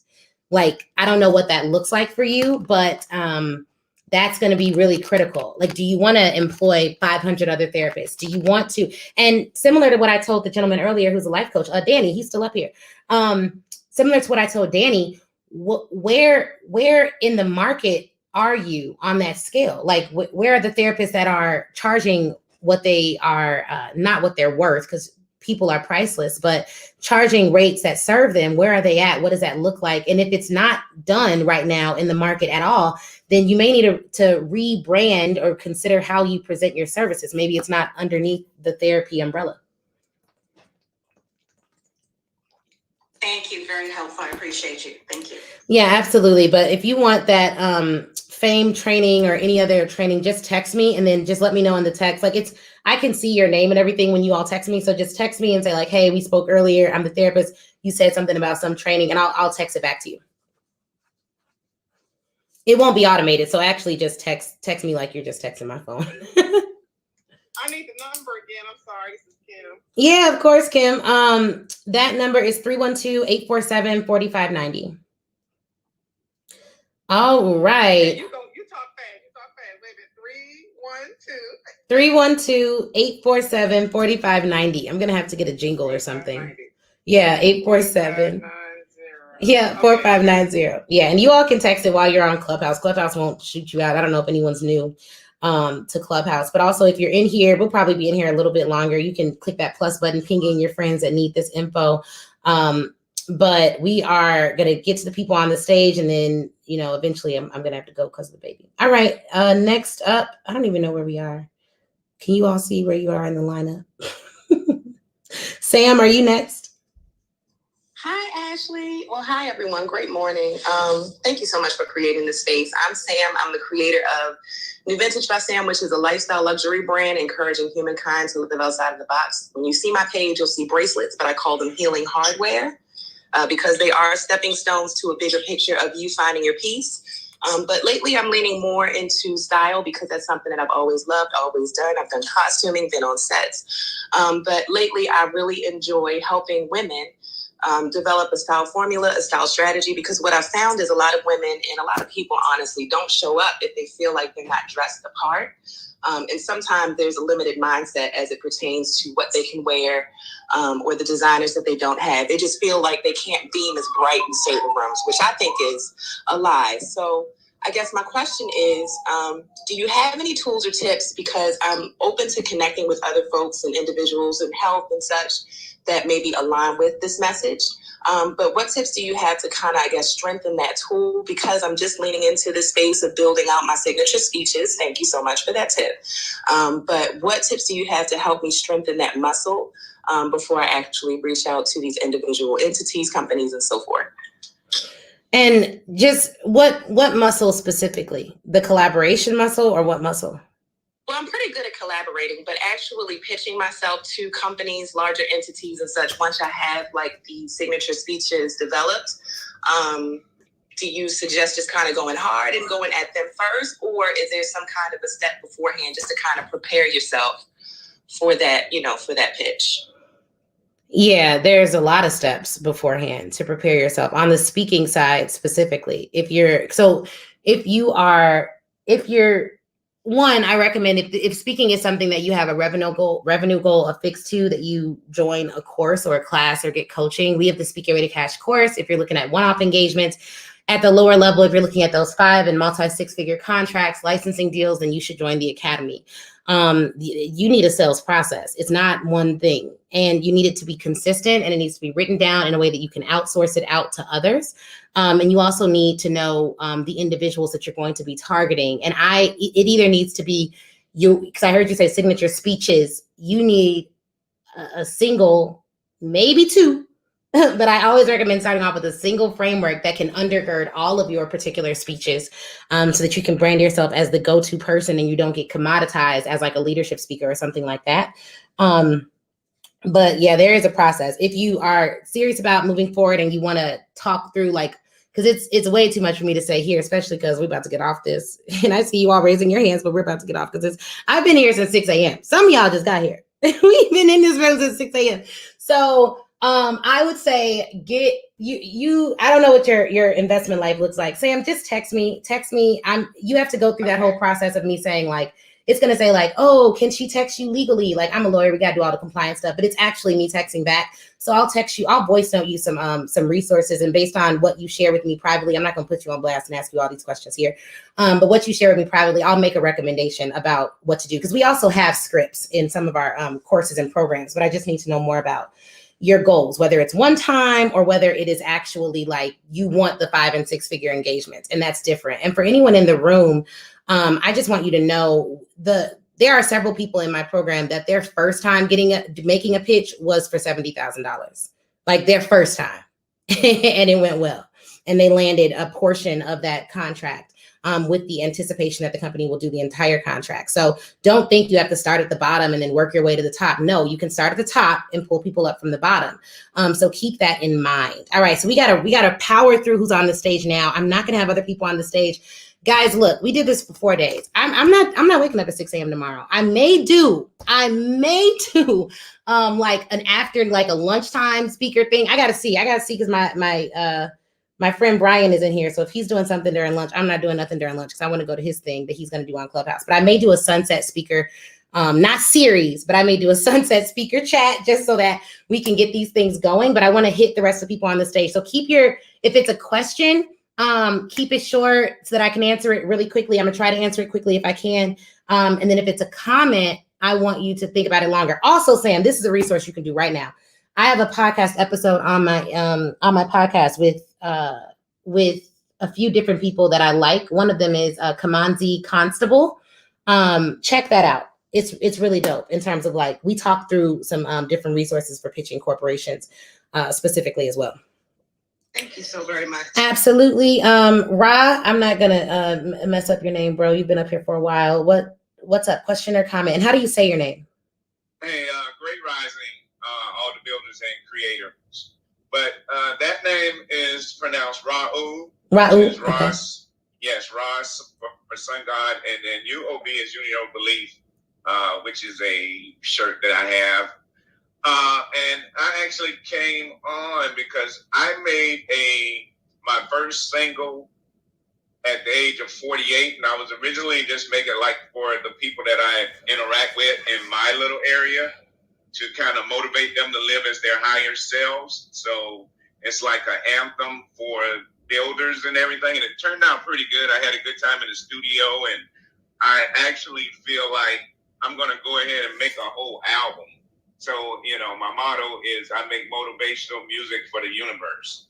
And I am a stand-up comedian, actor, filmmaker, all these things. I am curious about being a speaker. I like Eric Thomas and Les Brown, two of my favorite. So I didn't mean to turn this into a question, but what would get someone to say that, yes, I could be a motivational speaker or a speaker in general? What are the beginning steps? Yeah, absolutely. So beginning steps, you should listen to the Speak Your Way to Cash podcast. It's a free resource for everyone listening to this. You can literally go to Apple and just binge it, because obviously you guys are loving this conversation. So just binge the Speak Your Way to Cash podcast. You're going to get your signature speech together. You're going to want to, I literally cover this a lot. So I'm going to say binge the Speak Your Way to Cash podcast. Okay. Binge the Speak Your Way to Cash podcast. And then after you do that, you want to tangibly have a website that explains what you speak about, have a signature speech, and then you want to have a sales process. All of those things are going to sound general because we haven't, we don't have time right now to go through all the different ways that you can make speaking work. But I have a lot of different episodes about how to get started. And there's a freebie if you join the Speak Your Way to Cash Facebook group. There's like a free speakers training. You can also just text me and I'll make sure that you get the resources that you need. Just text speaking to 312, what is my number? 312-847-4590. And then we'll make sure we get you set up with some resources. But as a comedian, just so you know, like, I don't know if you've done like the NACA and the APCA, those associations that are always looking for comedians on college campuses, because comedians do very well. There was one at the National Association for Campus Programming that actually booked, I think 50 or 60. No. He booked 128 speaking engagements by showcasing at NACA. And so spoken word artists, speakers, and comedians have a similar process in the collegiate market. The reason I like speaking more is because you're able to, not more, right? But the benefit of speaking is you can really sell them a package deal that includes educational resources as well as entertainment. And so I think you'd actually have an edge by packaging both in all of your skill sets better. I just did a presentation for a company and I got feedback yesterday on it. And one of the things that they loved was they said my use of humor. One of the things we're doing with the Speak Your Way to Cash Academy is bringing in a comedian who's going to work with us on incorporating humor formally so we can learn how to write jokes and how they need to land and all of that fun stuff. So the fact that you're a comedian, you should totally lean into that because companies love humor, like love it. That was the first comment they gave. It was like, man, it was funny. You know, I played like an MTV clip. We had a ball. So I don't think you need to divorce your skill sets. I think you can package something that's super dope that includes all of your skill sets. Thank you. And I'll definitely research that information. Absolutely. Maisha. Am I saying that right? All right. All right. Sorry, I was on mute. No worries. Yeah, thank you so much. And thank you for this room. So much value here. I'm a minister.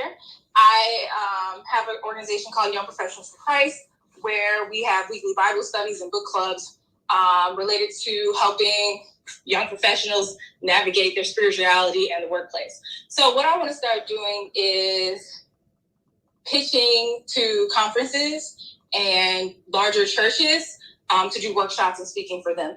At first, honestly, I used to have a mindset about like feel kind of bad, kind of like maybe therapists, like you should be charging for certain things like that. But churches do pay for conferences based on how much revenue they think they will bring in and how much people that you'll bring in. So why do you want to target churches?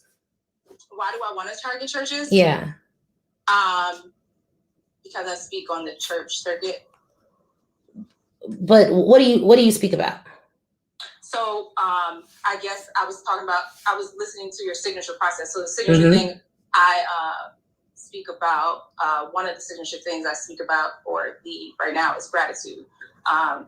Gratitude. That's super dope. Okay, here's the thing. I'm going to say something. Do not take offense to anything I say, y'all. I'm actually sleepy, so I may not have as much bedside manner as everyone else. I love the church. I'm going to start with the disclaimer that I love Jesus, okay? Like, I'm a Christian. My husband's a pastor. My dad's a pastor.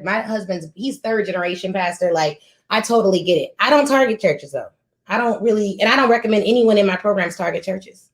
I recommend that you serve churches if that's what you want to do, but I don't recommend that you target them as a way to make revenue from speaking. Now, should you do some churches have money? Absolutely. But my philosophy and this is from, because I am I don't want to go so far as say I'm a pure capitalist, but like as a CEO of a company that has an obligation to make money, I don't target audiences that historically have a reputation for not paying it out.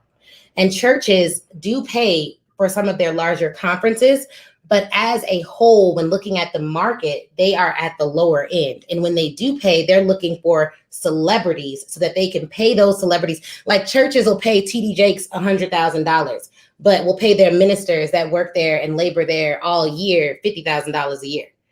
You know what I mean? Like, you see what I'm saying? So with a topic like gratitude, that is something that we need in the pandemic in order to survive mentally.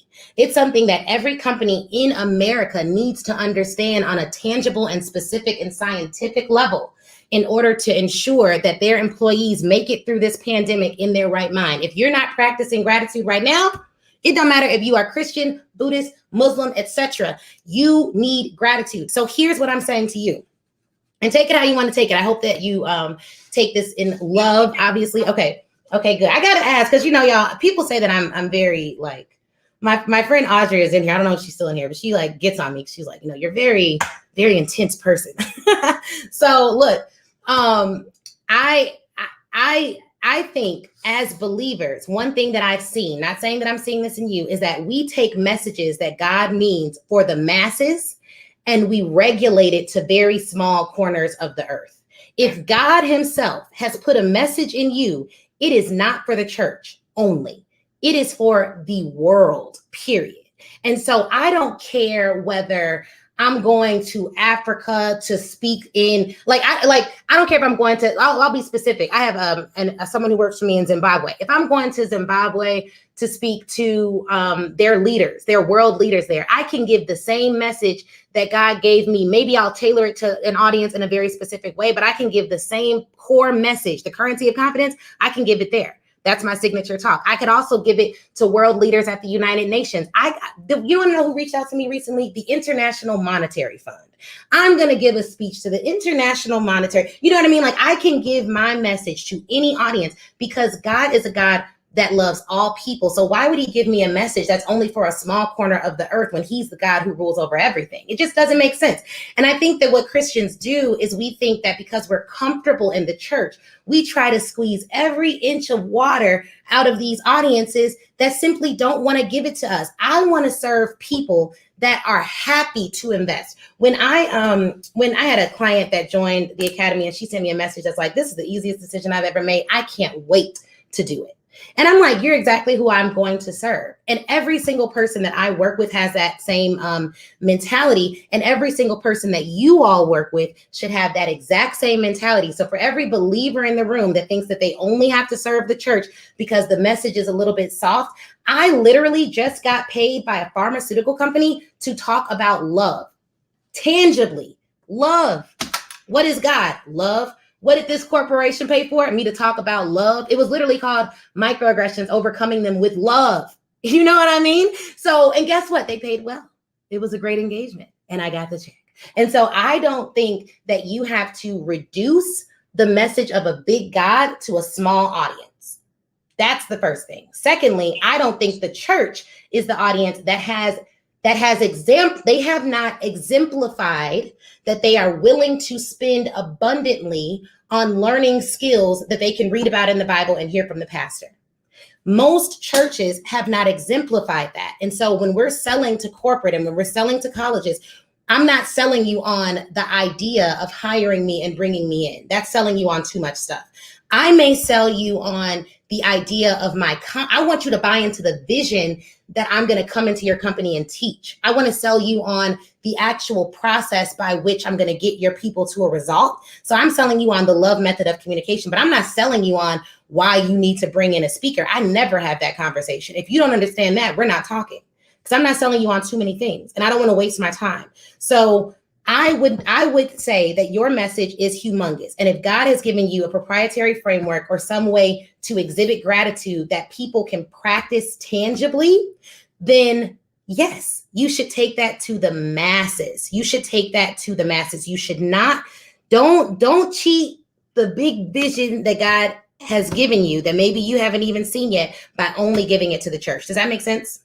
Yes, that's good. Thank you. All right, girl. Yeah, teach these companies gratitude. It literally does something too. And when you start thinking about these things that are in the Bible, there is science behind them. We sometimes make them a little too deep. I'm not saying go into companies and preach, right? But like when I was talking about love, I talked about something that my therapists, which we need, life coaches and therapists, we need them. Leaders need therapists and life coaches.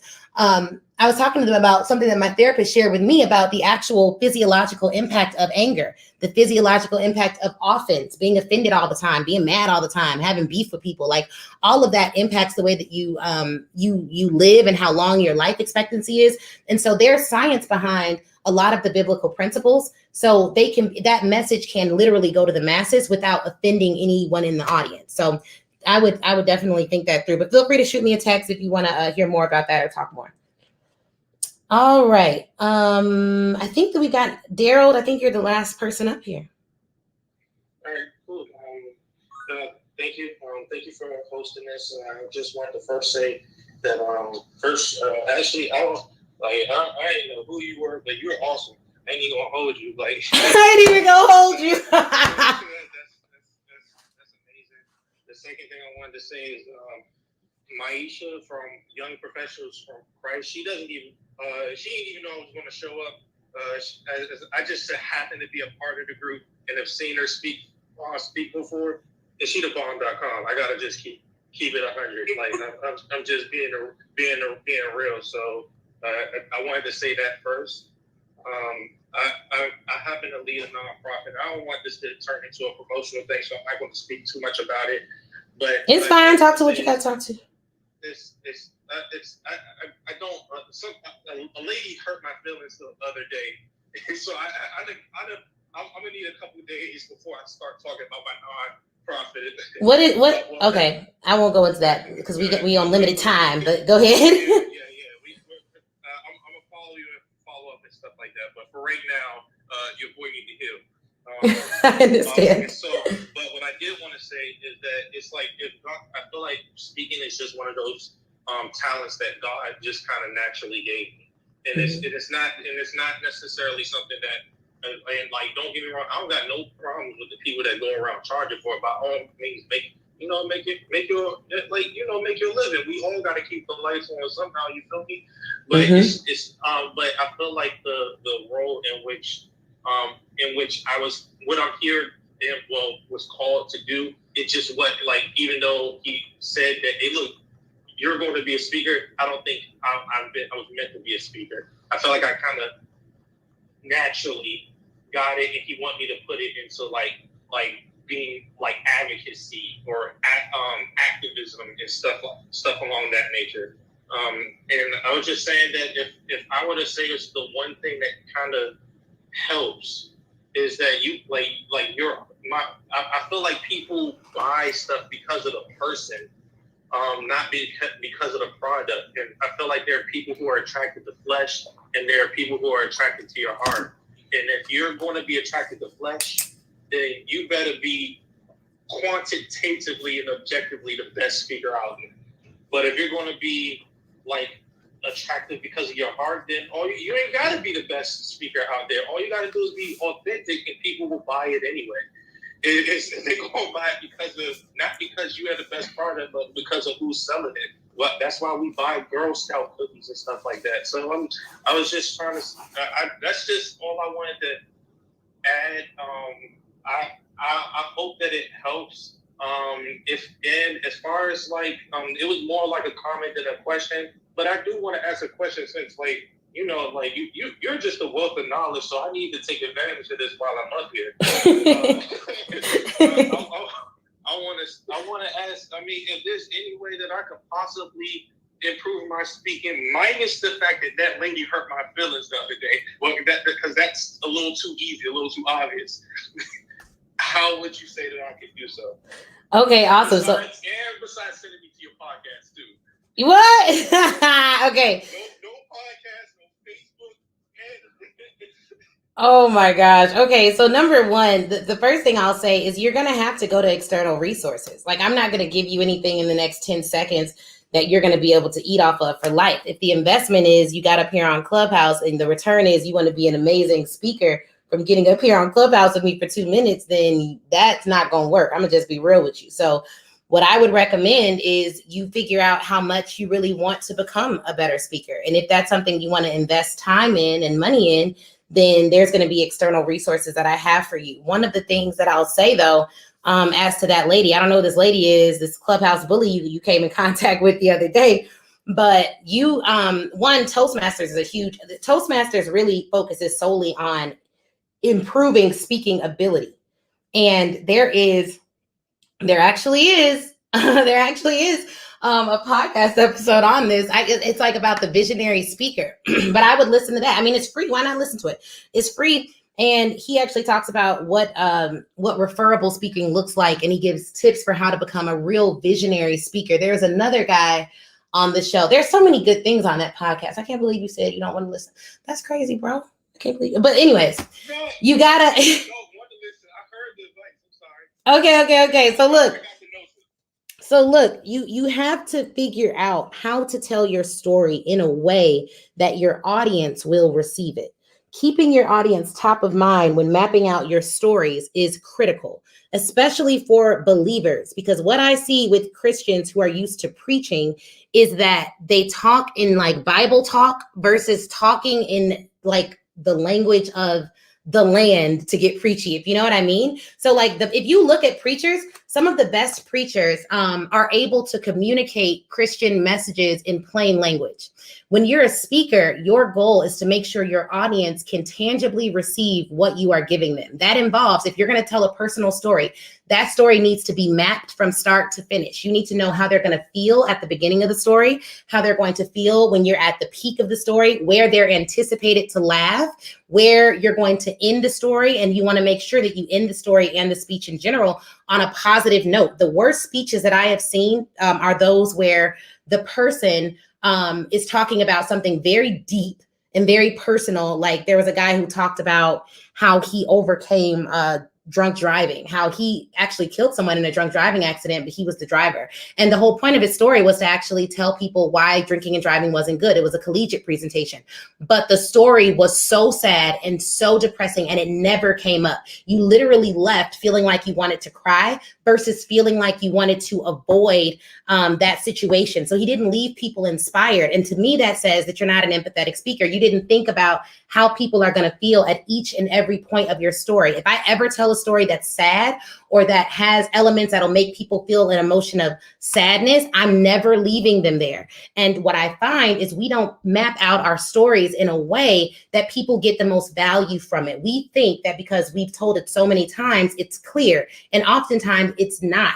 And many times we pack away pieces of our story that are traumatic, so we don't even know how to regurgitate it in a way that it'll actually be transformative for someone else. So my advice would be to think through all of your stories that you're going to use in your signature speech or in your next presentation, and make sure that those stories have, each part of that story actually has a purpose.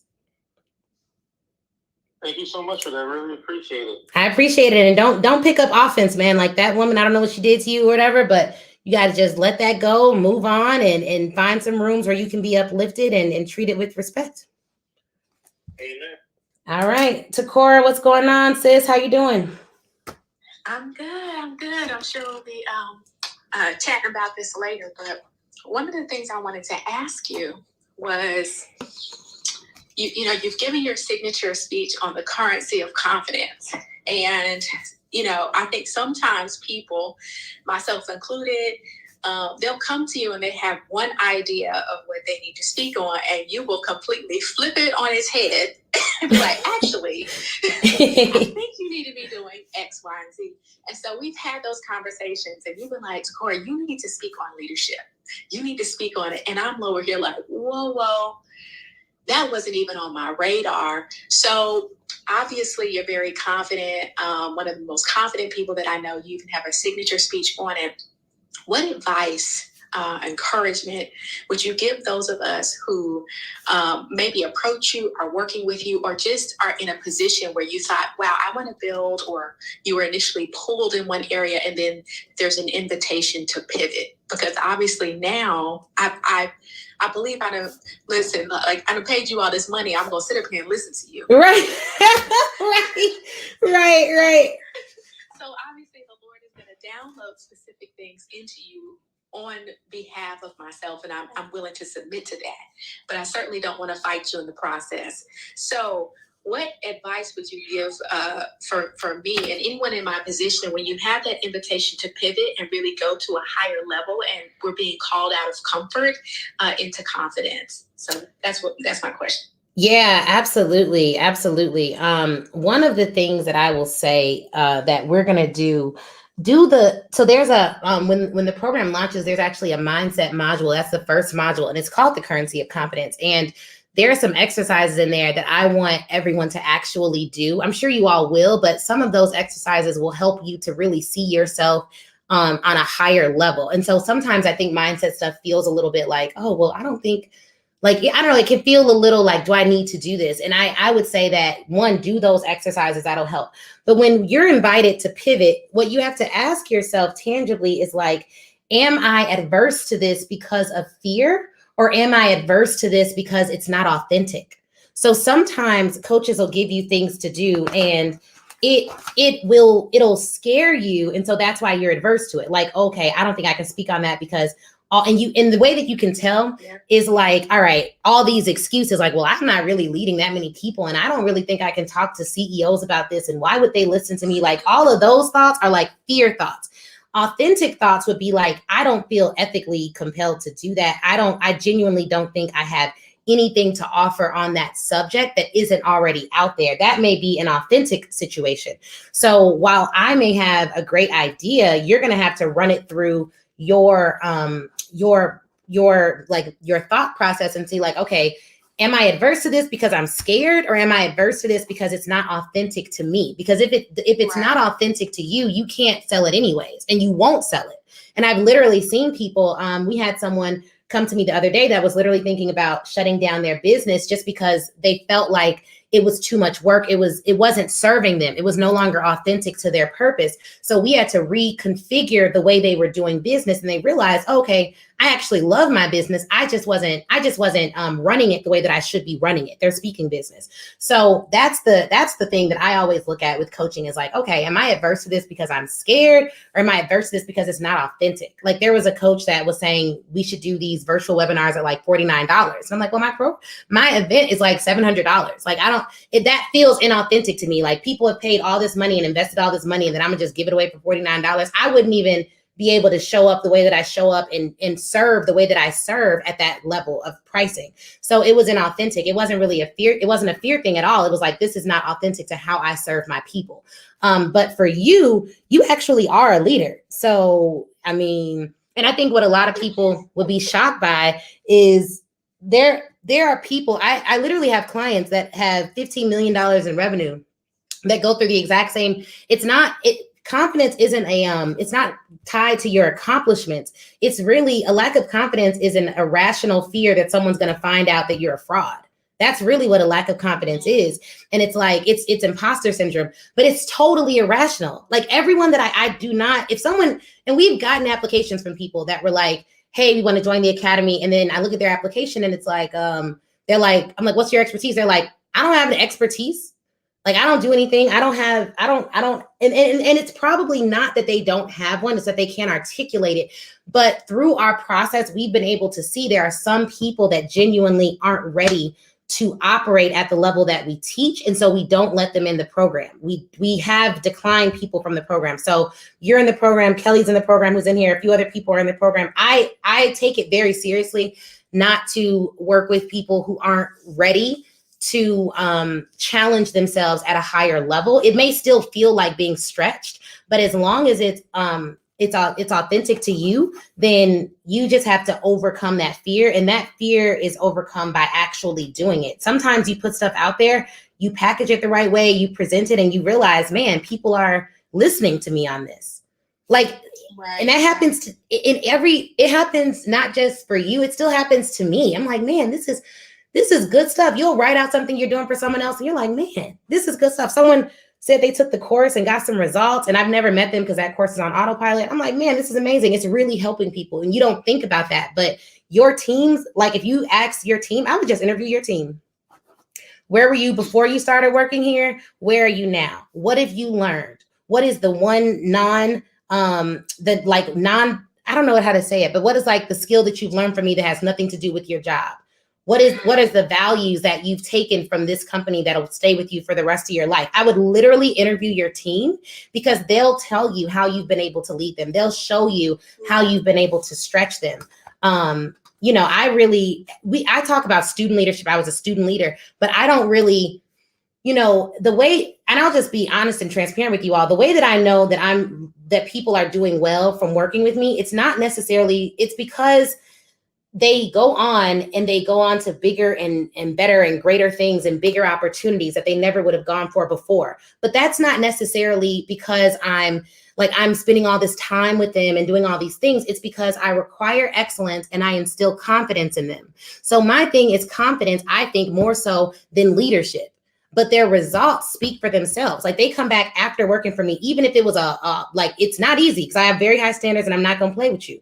But they come back and they're like, man, Ashley, I just got this job. I would have never applied for this job. I read your book. You told me to salary negotiate. And no matter what, if someone on my team comes to me and wants to leave for a better opportunity, I'm supporting them in that because I teach them that any mentor or any leader that will keep you from your next level because it serves them is not the leader you should ever be serving.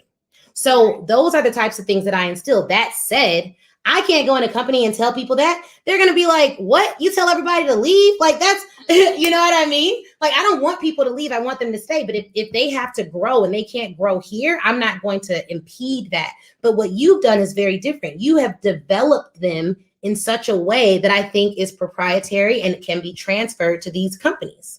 So you should interview them. I'm gonna definitely do that, and I can already tell. We had our company retreat last week, and there was a lot of feedback that I got, and I was like, you know what? And this is just confirmation. I started to do I put them through it's like a proprietary thing that the Lord gave me, and I said, okay, for them to have vision for themselves, because a lot of times people have people working for them and they don't have vision. So how can you help me with my vision if you don't even have your own? And so I put them through a process.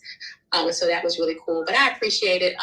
Even with this conversation, when you first started, you said you have to kind of pretty much gauge the thought. Is it fear-based or is it fact-based? Pretty much. And I realized it was fear-based because oftentimes I'm looking for something, maybe some outside validation to validate that I'm a good leader, but I really don't need that at all because I can see it I built a loyalty with my employees. So even when other people have approached them to try to get them to come and work for them, my employees are like, no, like I would never.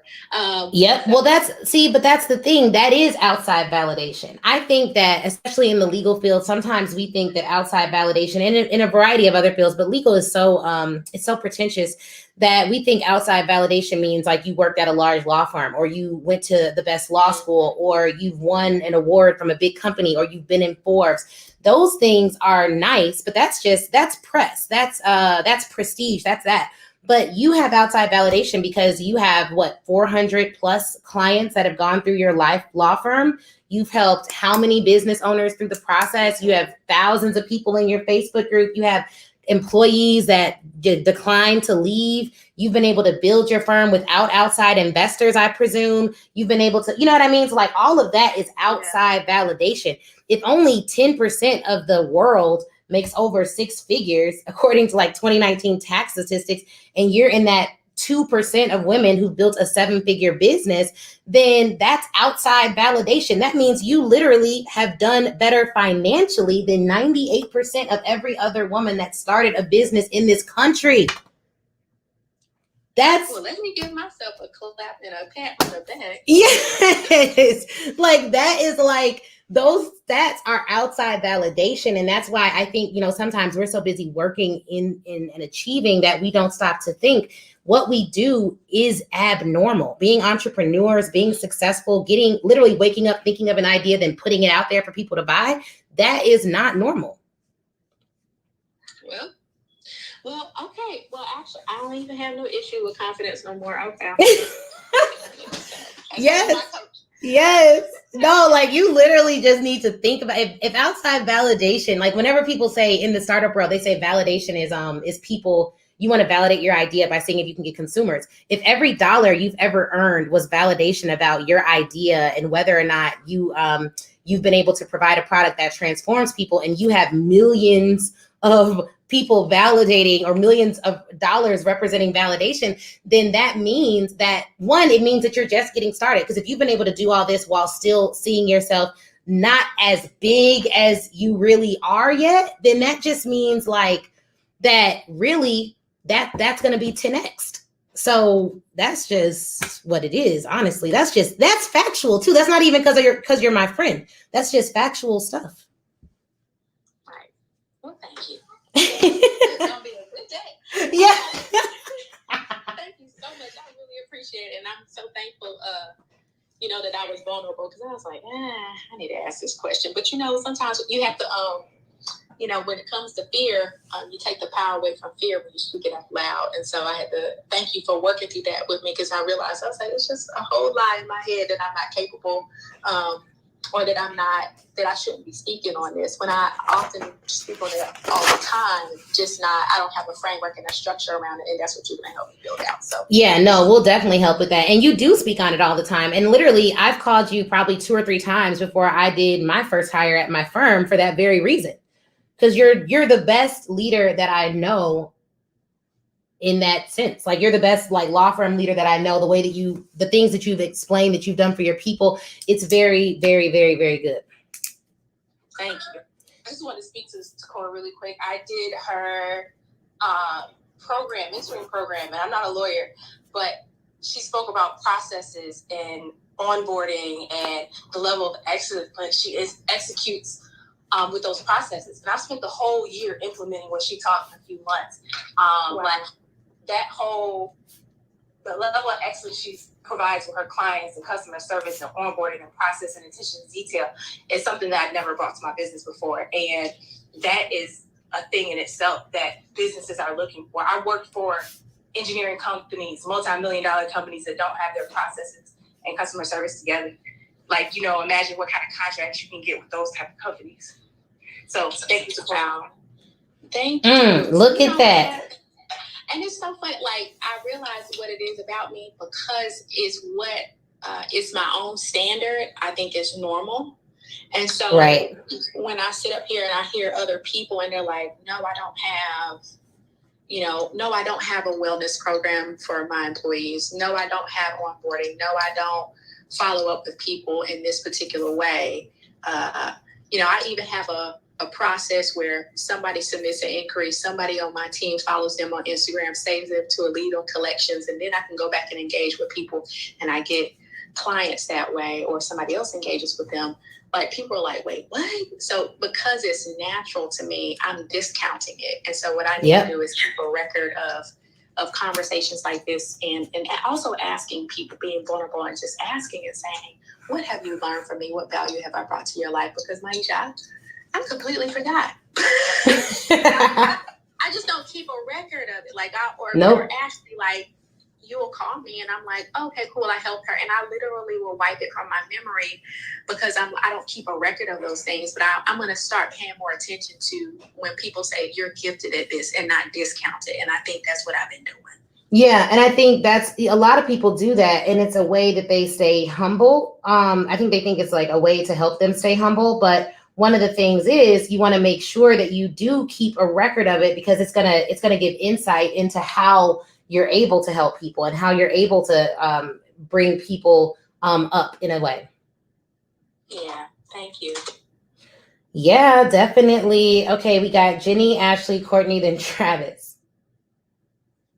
Rich and Royal Risings, everyone. First of all, thank you for holding this space. I know people always say that, but I always am thankful. So I try to show gratitude when coming in the room. When I first came in, Ashley, I heard you mentioning, I think it was an acronym that you were explaining. I think it was PAIN. Mm-hmm. And I came in on the E part, which I think was experience. I was just wondering if you could go high level over that acronym again. And then also when you talked about the signature speech, how do you deal when you know a lot of things, like you know a lot of things and are like really well versed on a lot of things, but like coming up with, like that signature thing that you speak about. Okay, awesome. So I will re-give you the acronym. To reset the room, guys, my name is Ashley Kirkwood. I own Speak Your Way to Cash and a law firm called Mobile General Counsel. I host the Speak Your Way to Cash podcast and the Speak Your Way to Cash course and the Speak Your Way to Cash Academy. And also for everyone in here, I've gotten some messages on Instagram asking me to give out the discount codes that I gave out yesterday. So I will do that now, and then I'll answer this question. So if you're interested in speaking, you can click the picture in my bio and you're going to text Sunrise. It's all the way at the very bottom. You would miss it if you don't see it, but you're going to text Sunrise, because this is the Sunrise speaker series. Text Sunrise to 312-847-4590 and I'll send you that discount code for the course. 312-847-4590. You can also text, like, if you don't want, like, you can text whatever. You can text legal, you can text speaking. But if you want that discount code specifically, text Sunrise to 312-847-4590. And I will text you back with that. If you're interested in applying for the Speak Your Way to Cash Academy, text apply to the same number, 312-847-4590. And I actually respond to those. So just go ahead and text me there. Okay. So one, I will say building your signature speech is it's a process that you're going to go through. The Speak Your Way to Cash course covers it. That course actually talks more about those one-off engagements versus the 5- and 6-figure corporate offers that we build out in the Speak Your Way to Cash Academy.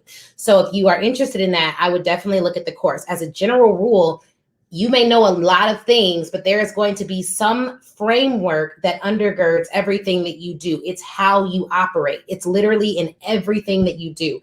And that's going to be the thing that you want to focus on. So in terms of building it out, you gotta first develop out what that true expertise is. So F for, and if you're interested, there's a training on this FAME framework. It's different than some of the other things, but if you all buy the course, I can just give you access to the additional training as well. But the F in FAME stands for friends and family. What do friends and family say about you? The A stands for who's the audience that can pay you for that expertise. The M stands for how can you monetize it? What are all the ways? Book, coaching programs, consulting services, etc. The E stands for education and or expertise, because it's not just about your education. At some point, you get so experienced in life that where you went to school is helpful as a tool if you use it, but it's not prohibitive. So it doesn't really matter whether you went to Harvard or whether you went to, Prairie State Junior College. If you're an entrepreneur and you're doing great in business, like no one's going to be like, well, you're not qualified to speak on this because you've only gone to junior college, even though you've had great success at something. The reason I teach about the FAME framework is because you want to make sure that whatever you speak on, it is something that you embody. It's not just something that you're speaking on it, but it's not something that you live by. So for me, my career is as a lawyer, I was a trial lawyer before I started working for businesses. And one of the things that we have to do is to argue both sides of every case. So I am not easily offended by someone who has different opinions than me about something. That's why you'll really rarely ever see me posting something that's like, she disagreed with me, I had to blah, blah, blah. Like I don't engage in like those types of debates. I think people can have different opinions and it's fine. And there's a way to validate someone's opinion without invalidating them as a person. So I talk about that to companies. Then I'm confident. So I talk about the currency of confidence primarily to colleges. But whatever you do, you want to make sure that you embody it. After you figure out that general topic, then you have to put a signature speech together. And there's a lot of different ways to do that, but that's going to be the process for it. I go through step by step how to do it. And a few people took the course and they were on here yesterday and they talked about how I was helping them with developing out their own. If you want to do something self-guided, the course is the way to go. If you want to build out a 5- or 6-figure corporate offer and your signature speech and everything else and just do it all at once, then you definitely want to do that. That's the program that Takora is in and Kelly and a few other people in the room. But it's really for people who are taking their speaking career to the next level. Like even if they've never been booked to speak before, they're going to start at the top of the market. They don't want to play around with like the one-time engagements. But if you do want to do the one-time stuff, then the course is good for that. Okay, perfect. I'm going to definitely check out the course. I think you're breaking up. I think we lost you. And your programs. I've actually been following you for a little minute. And I love I might be in a bad place. Oh, hello. Hello? Okay, yeah, I can hear you. Oh, I haven't moved. That's weird. Okay. I just want to say thank you. Been following you for a little minute and I really love what you're doing. So I'm going to check into your programs, check into your coaching, and find out how I can. Yeah, absolutely.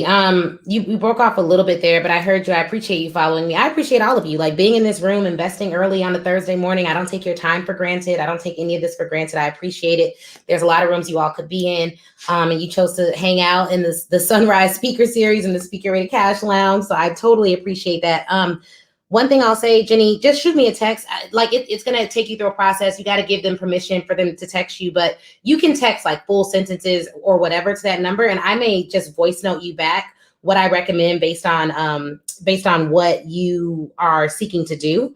You've already built a brand, I can tell. So I'm following you now on Instagram. So it's just a matter of figuring out what's the best place for you to go. I also see that you speak now. So we just want to make sure that you are positioning yourself to land those bigger engagements. Because I'll tell you guys, the real reason I started doing Speak Your Way to Cash was just because now I have a baby, I have a husband, and my husband, he told me, he was like, girl, you can't be leaving this house for these little checks. Like, he was just like, you need to figure it out. And all the speaking coaching programs on the market at the time were really focused on the one-time engagements and not the long-term, like hardcore long-term corporate selling. And so I came up with Speak Your Way to Cash Academy after having success, just like leveraging 5 clients, getting larger contracts, serving them at a deeper level. Because I was like, I don't want to keep doing these smaller engagements that aren't transforming organizations and aren't serving my long-term legacy goals for my company. So if that's you too, then we should be hanging out in the academy together. A lot of great people are in it. It's a really, really high level group of women.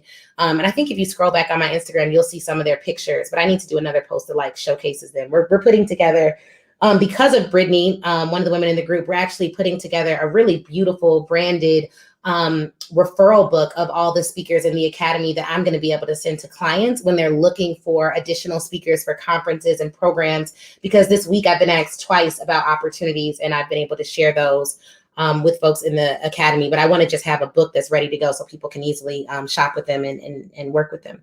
All right. So Ashley, you are next on the stage. What's going on, girl? Good morning, Ashley. How are you this morning? Good. How are you? Good. Thank you so much for hosting this space. I've received so many gems and nuggets, and I'm sure everyone has too. So thank you so much for your willingness to serve and lead and share this morning. Absolutely. Yeah, we're going strong. This is the last day, so I was like, all right, we just going to roll it out. Right, we're going to roll it out. That's how Ashley feels, so we appreciate it. Yeah, absolutely. I know, right? I wanted to share my background in education.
Yeah, you don't need to write a book. And I don't even have a book for what I teach corporations. I have a book, but I don't use it to teach corporations. It's actually called The Law School Hustle. That's my book.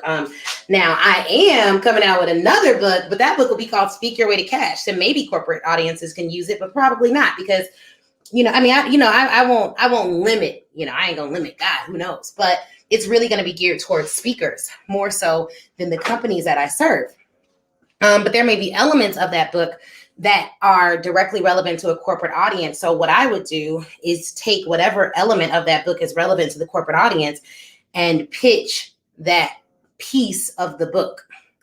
And so if you've written anything, if you've done any articles, if you have a white paper, whatever you have that's directly relevant to what you sell, just send them that. You can also send them you can send them something directly. It doesn't need to be it doesn't need to be a book. It doesn't need to be that complex or that complicated. Even if you just record yourself today, I'm big on the today. Like if you could just record yourself today talking about the topics that you speak on and the things that you have to offer, you could send that. Like, hey, if you I'd love to hop on a call with you, but if you just want to peek into what I do for companies, then feel free to watch this. You know what I mean? That makes sense. I'm writing this down. That makes perfect sense. Yep, absolutely, absolutely. Travis, how are you doing? Hello, how you doing? Good. Thank you for the information that you gave. It's been quite inspirational and informational. So I have the general idea of what it is that I'm doing. So I inspire people to make greater decisions, which leads to positive outcomes, so that together we can live a fulfilled life. And how I achieve this mission is through educating people on the effectiveness of decision making, physically, mentally, and emotionally. Yeah. And so with my story, just growing up in the inner city of Miami and now positioning myself as a college professor, I've noticed the common theme that's been through all my life is not only decisions I had to make to ensure that I wasn't a product of my environment, but also and how I have to teach decision making to college students. And so I wanted to frame myself around decision making, the effectiveness of decision making as a public speaker. And my goal is I really do feel strong that I have the opportunity to not only speak inside of middle schools, high schools, and colleges, but also to speak to the corporate world as well. And so what I wanted to ask about the program was in terms of that, because I'm using accountability, and I wanted to learn about the accountability aspects of your program and how that really plays a major role into not only speakers will get bigger speaking engagements, but speakers just living up to the very greatness that's within. Yeah, that makes a lot of sense. And so we have two programs. One is the Academy. That is the program where it's a group coaching program and element. And so you're going to be getting that accountability. We have bi-weekly calls. You get actual material and swipe copy and exercises to do. We're going to be checking in with folks through that program. It's very engaged. We also have a Facebook group and some other ways to keep engagement going. But for the course, it's self-paced. So it is on you 100%. The investment is significantly lower. There's not a coaching element. There's not a community element. There's not a accountability element. I will say though, people have gone through it and held themselves accountable to that. But if what you're looking for is like community accountability and coaching, the other big piece of the Academy that I think people love is that, let's say you send out a pitch email, it doesn't work out, but you have the email exchange, you can submit that email exchange for my review. If you update your website, you can submit your website for our review, and so we're actually hands-on walking you through that process, seeing what you're doing and giving feedback and I would say in real time, like of course there's like a turnaround time, but we're giving feedback on what you're doing for the Academy. So if you're interested in that program, it's a really high level program for experts. There is a short application, it's not that long. Just text apply to 312-847-4590 and I'll shoot you over the application. And the application is also in the link in my Instagram bio. Hey, thank you so much. I appreciate that.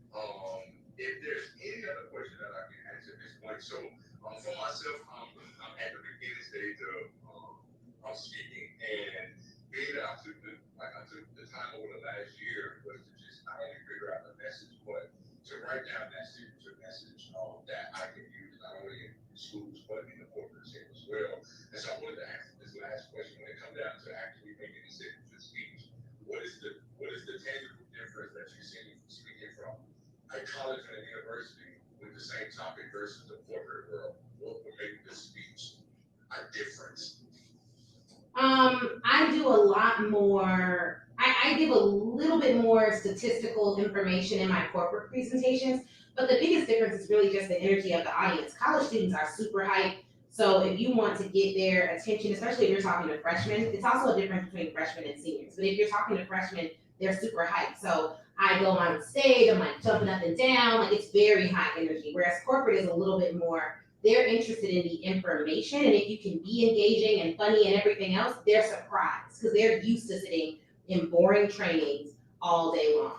So, they'll pay attention, but they have a natural, some corporate audience have a natural like, oh my God, another training, you know what I mean? Whereas college students, they're testing to see if you're gonna keep them engaged, but if you're engaged and hype and ready to go and engaging and funny, they're gonna give you that same energy back. All right, thank you so much. I also attended the class, so I'll check out your program as well. Have a great day. Absolutely. Hey, Alicia, how's it going? Did you go already? Are we on train? Let me know. All righty. Yeah. Hey. Did you have a question or a comment? Yes, hi. Apologies. It went out for a second. My name is Alicia Watkins, and I am a motivation speaker. My job here is representing people that from experiences by letting them know that their thoughts, words, and actions dictate the reality of this. So my question is, I'm just starting out. I've been a speaker for my entire life, and I'm getting back to doing other things. I worked in 7 years. I worked in the tech industry.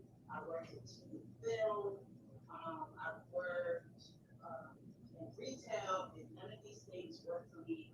I got a degree that I'm not using because I was a police officer. So this goes on and on. So for me, it's like I just left the IT sector, and I no longer want to do things that don't make me happy anymore. So I understand that.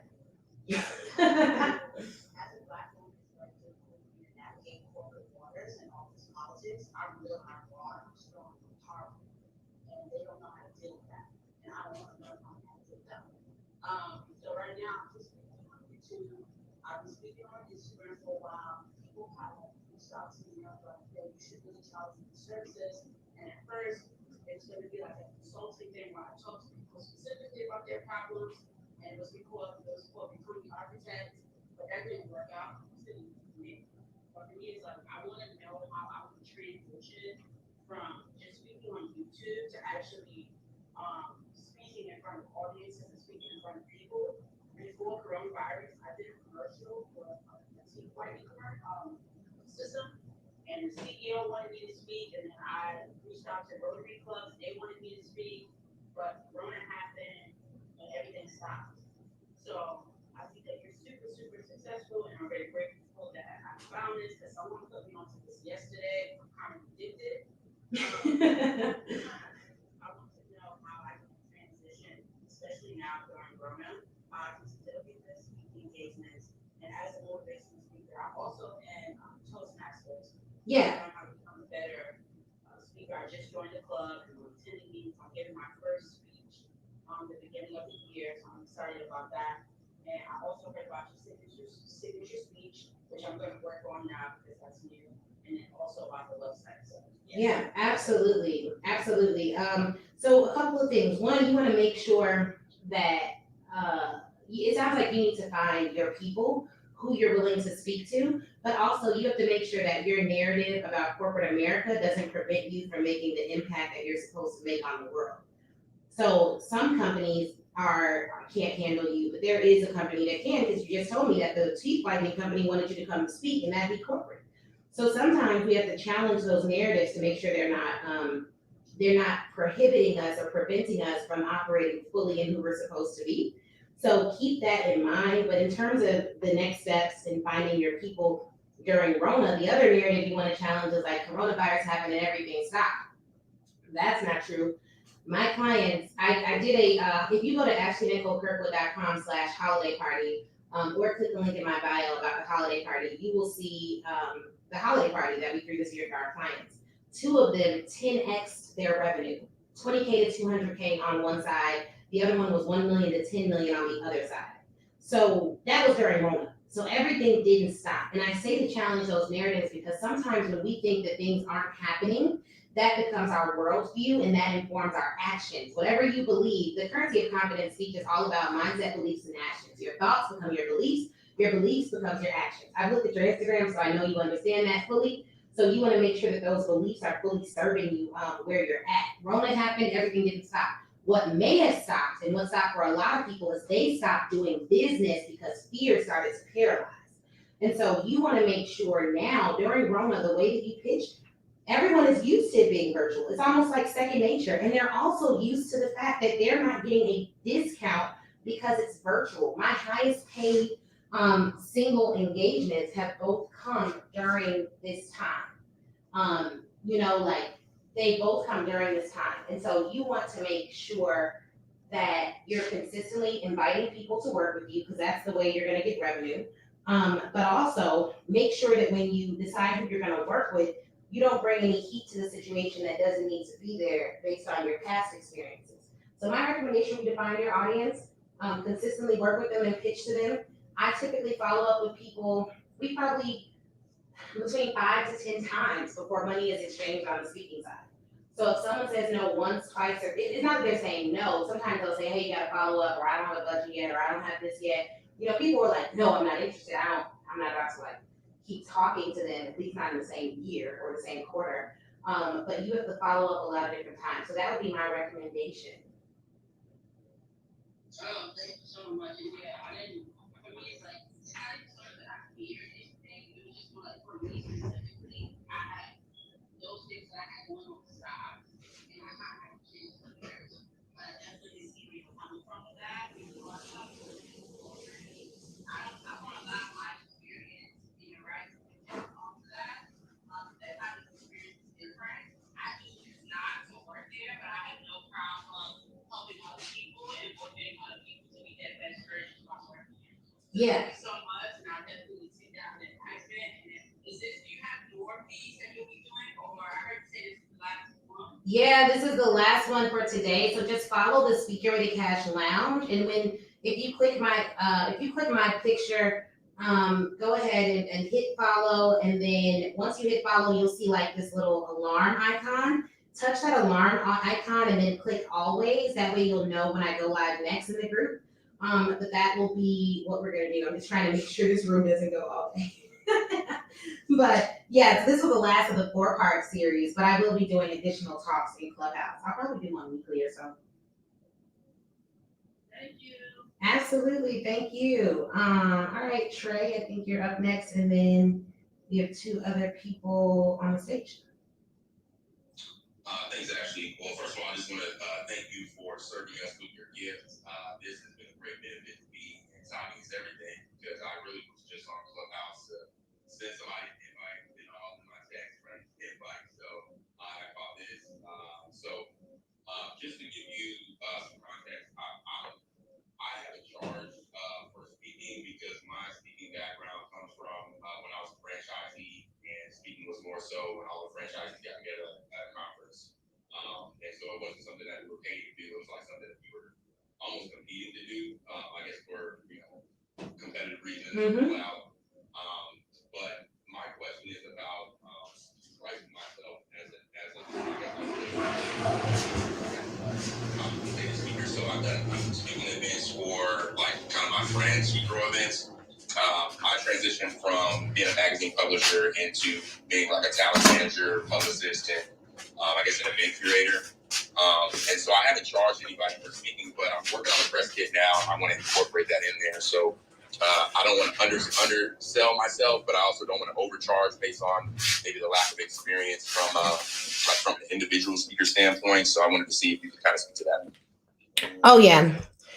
Oh yeah, absolutely. Absolutely. I am going to speak to that. So all of you who are watching or listening to this rather, you want to click that little plus icon at the bottom of your screen and invite your friends, because I'm going to like dispel a really, really, really big myth right now. One of the things that speakers think is that they have to charge based on their experience speaking. You should be charging based on the transformation you're going to provide. So the value of the information that you're going to provide your audience should set the price, because people can pay like water. We go in the water aisle. I buy Fiji every now and then if I'm feeling fancy, you know what I mean? But it tastes pretty much the same. Like if someone were gonna put all the waters in front of me, I don't know if I would be able to taste the various differences between Fiji and Dasani and Aquafina and like purified water that I got from Sam's the other day. Like, I'm not sure, but you buy based on perceived value. But I like to make sure that we're buying and we're making sure that people are engaging with us based on the value that we provide. And also, as a speaker, it was one of my clients' first times ever doing like consulting services. And consulting / speaking services, putting out a big proposal. That proposal's value was $70,000. And that was the first time she was able to do something that big. I think it was 70 or 80.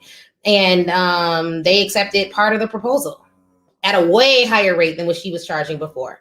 And I say that to say, if you have a process by which you're going to go after and get these engagements, and this is what coaching and investing helps you to do, it helps you to skip the line.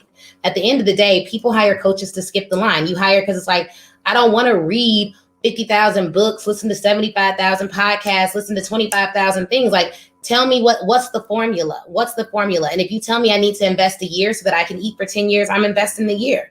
I worked with a coach last year, and she was able to just see my business in a different way. And the ideas that she gave me help us to, quadruple our revenue and get us to levels that we wouldn't have gotten to otherwise in the same period of time. So it's not always about like, oh, we would have never did it without this one coach. Yeah, maybe you would have gotten there eventually, but like how long would it have taken? So in terms of pricing, I don't think you should consider your experience. I think you should consider the value of what you're providing. And I wouldn't worry about charging too much. The most they can say is no. I like it when I give my price and the company has to say, all right, awesome. Let's try to get authority for that. And then let's follow up with a call. When they say, let's follow up with the call, on that same conversation, I am booking the additional call. Like I'm booking like on the call, I'm literally sending the calendar invite or sending my admin to send the calendar invite today for us to talk to them. So I don't allow those opportunities to kind of get away from me like that. People people think like if someone says, oh, I got to go get authority, I got to talk to someone else, that it's an automatic no because we're used to instant gratification, but it's not. It's really, really not. And if you think about it, you may spend, 45 minutes or an hour on the phone with someone and they end up giving you a $20,000 contract to do an hour and a half worth of work. Like, that's not a big deal. And you can outsource a lot of that contract as it relates to developing the materials and all that other stuff, which is a whole nother thing that we could talk about later. But it's just, your price is not based on the market. But if you do not have the confidence yet to charge based on the market, then I can like tell you the averages. Like in college, they're used to anywhere from $3,500 to $5,500. High schools junior colleges are $3,500 below, really around the $2,000 range is really comfortable for them for one-off. High school is even less.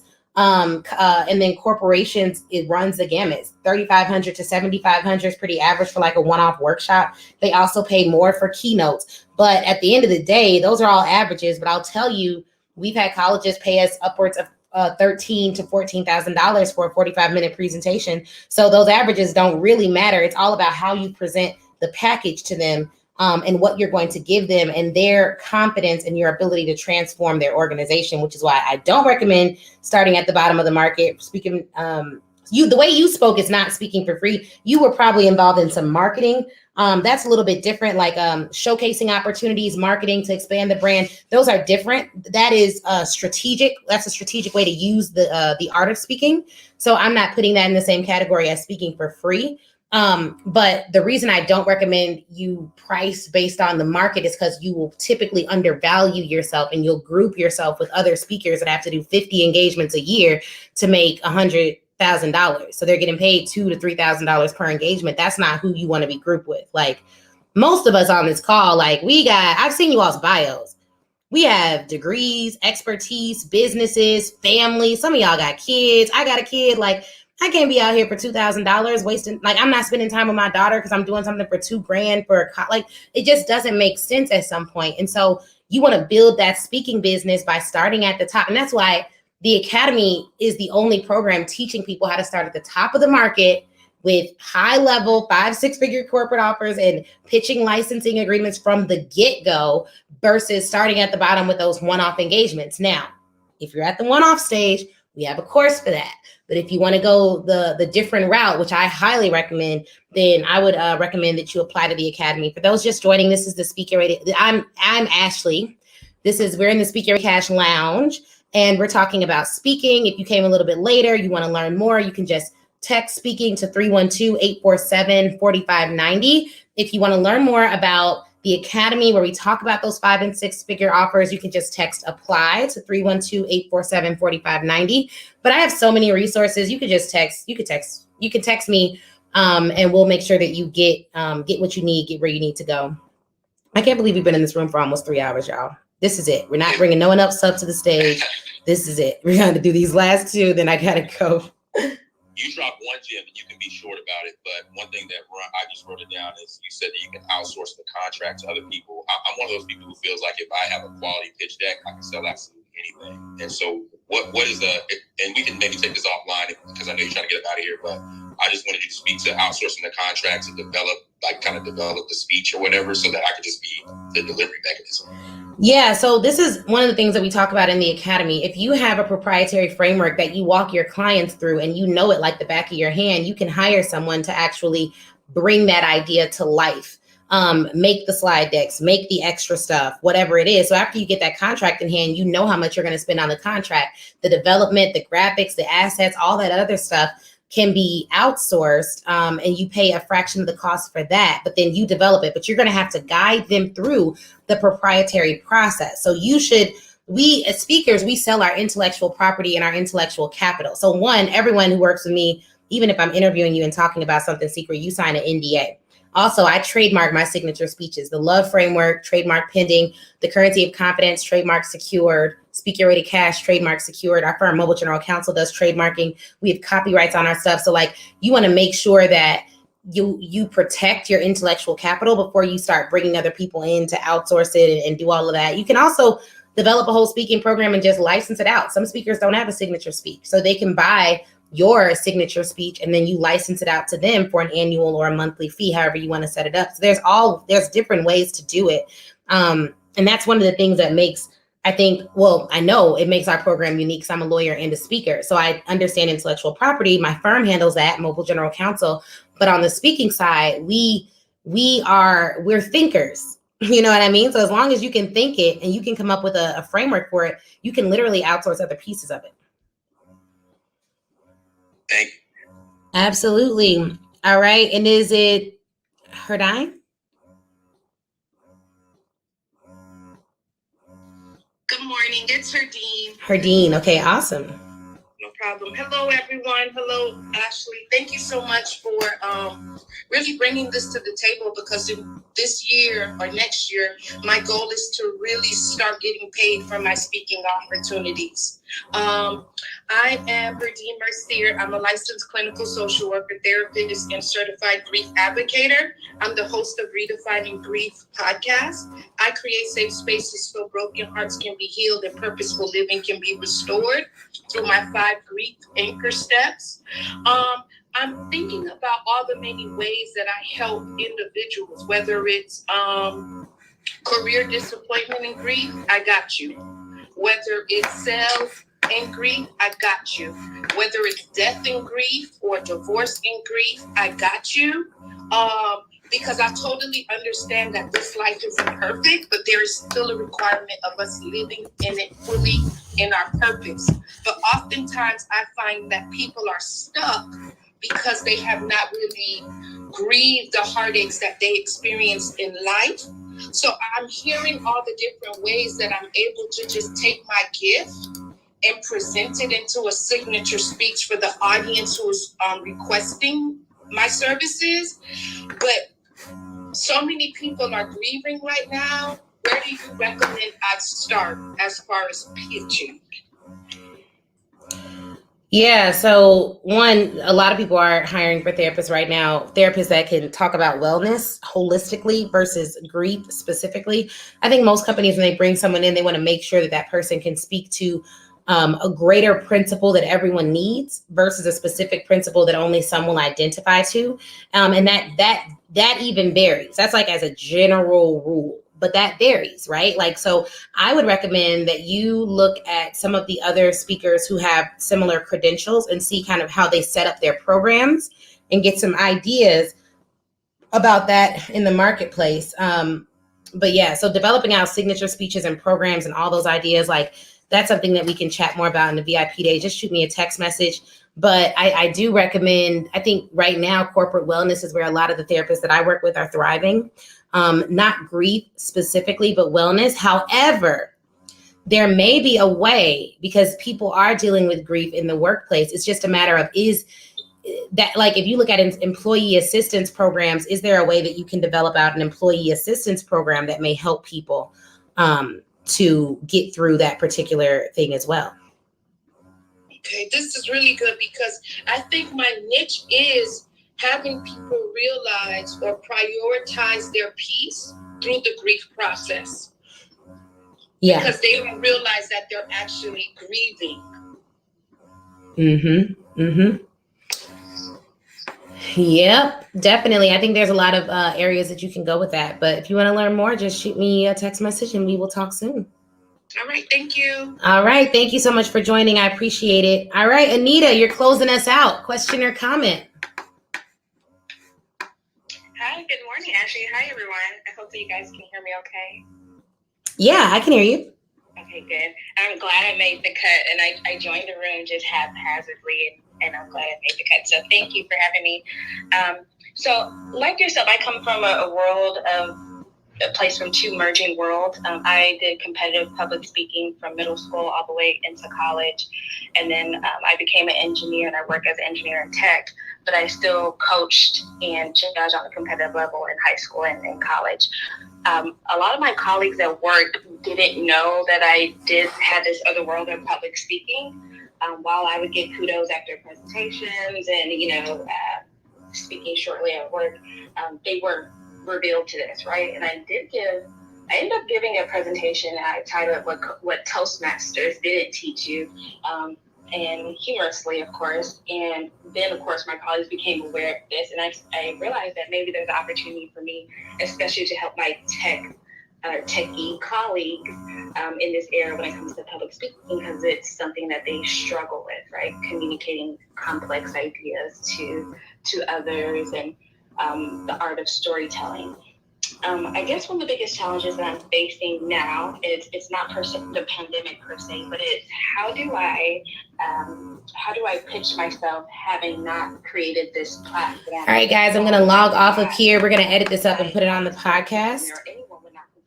But thanks so much for rocking with me.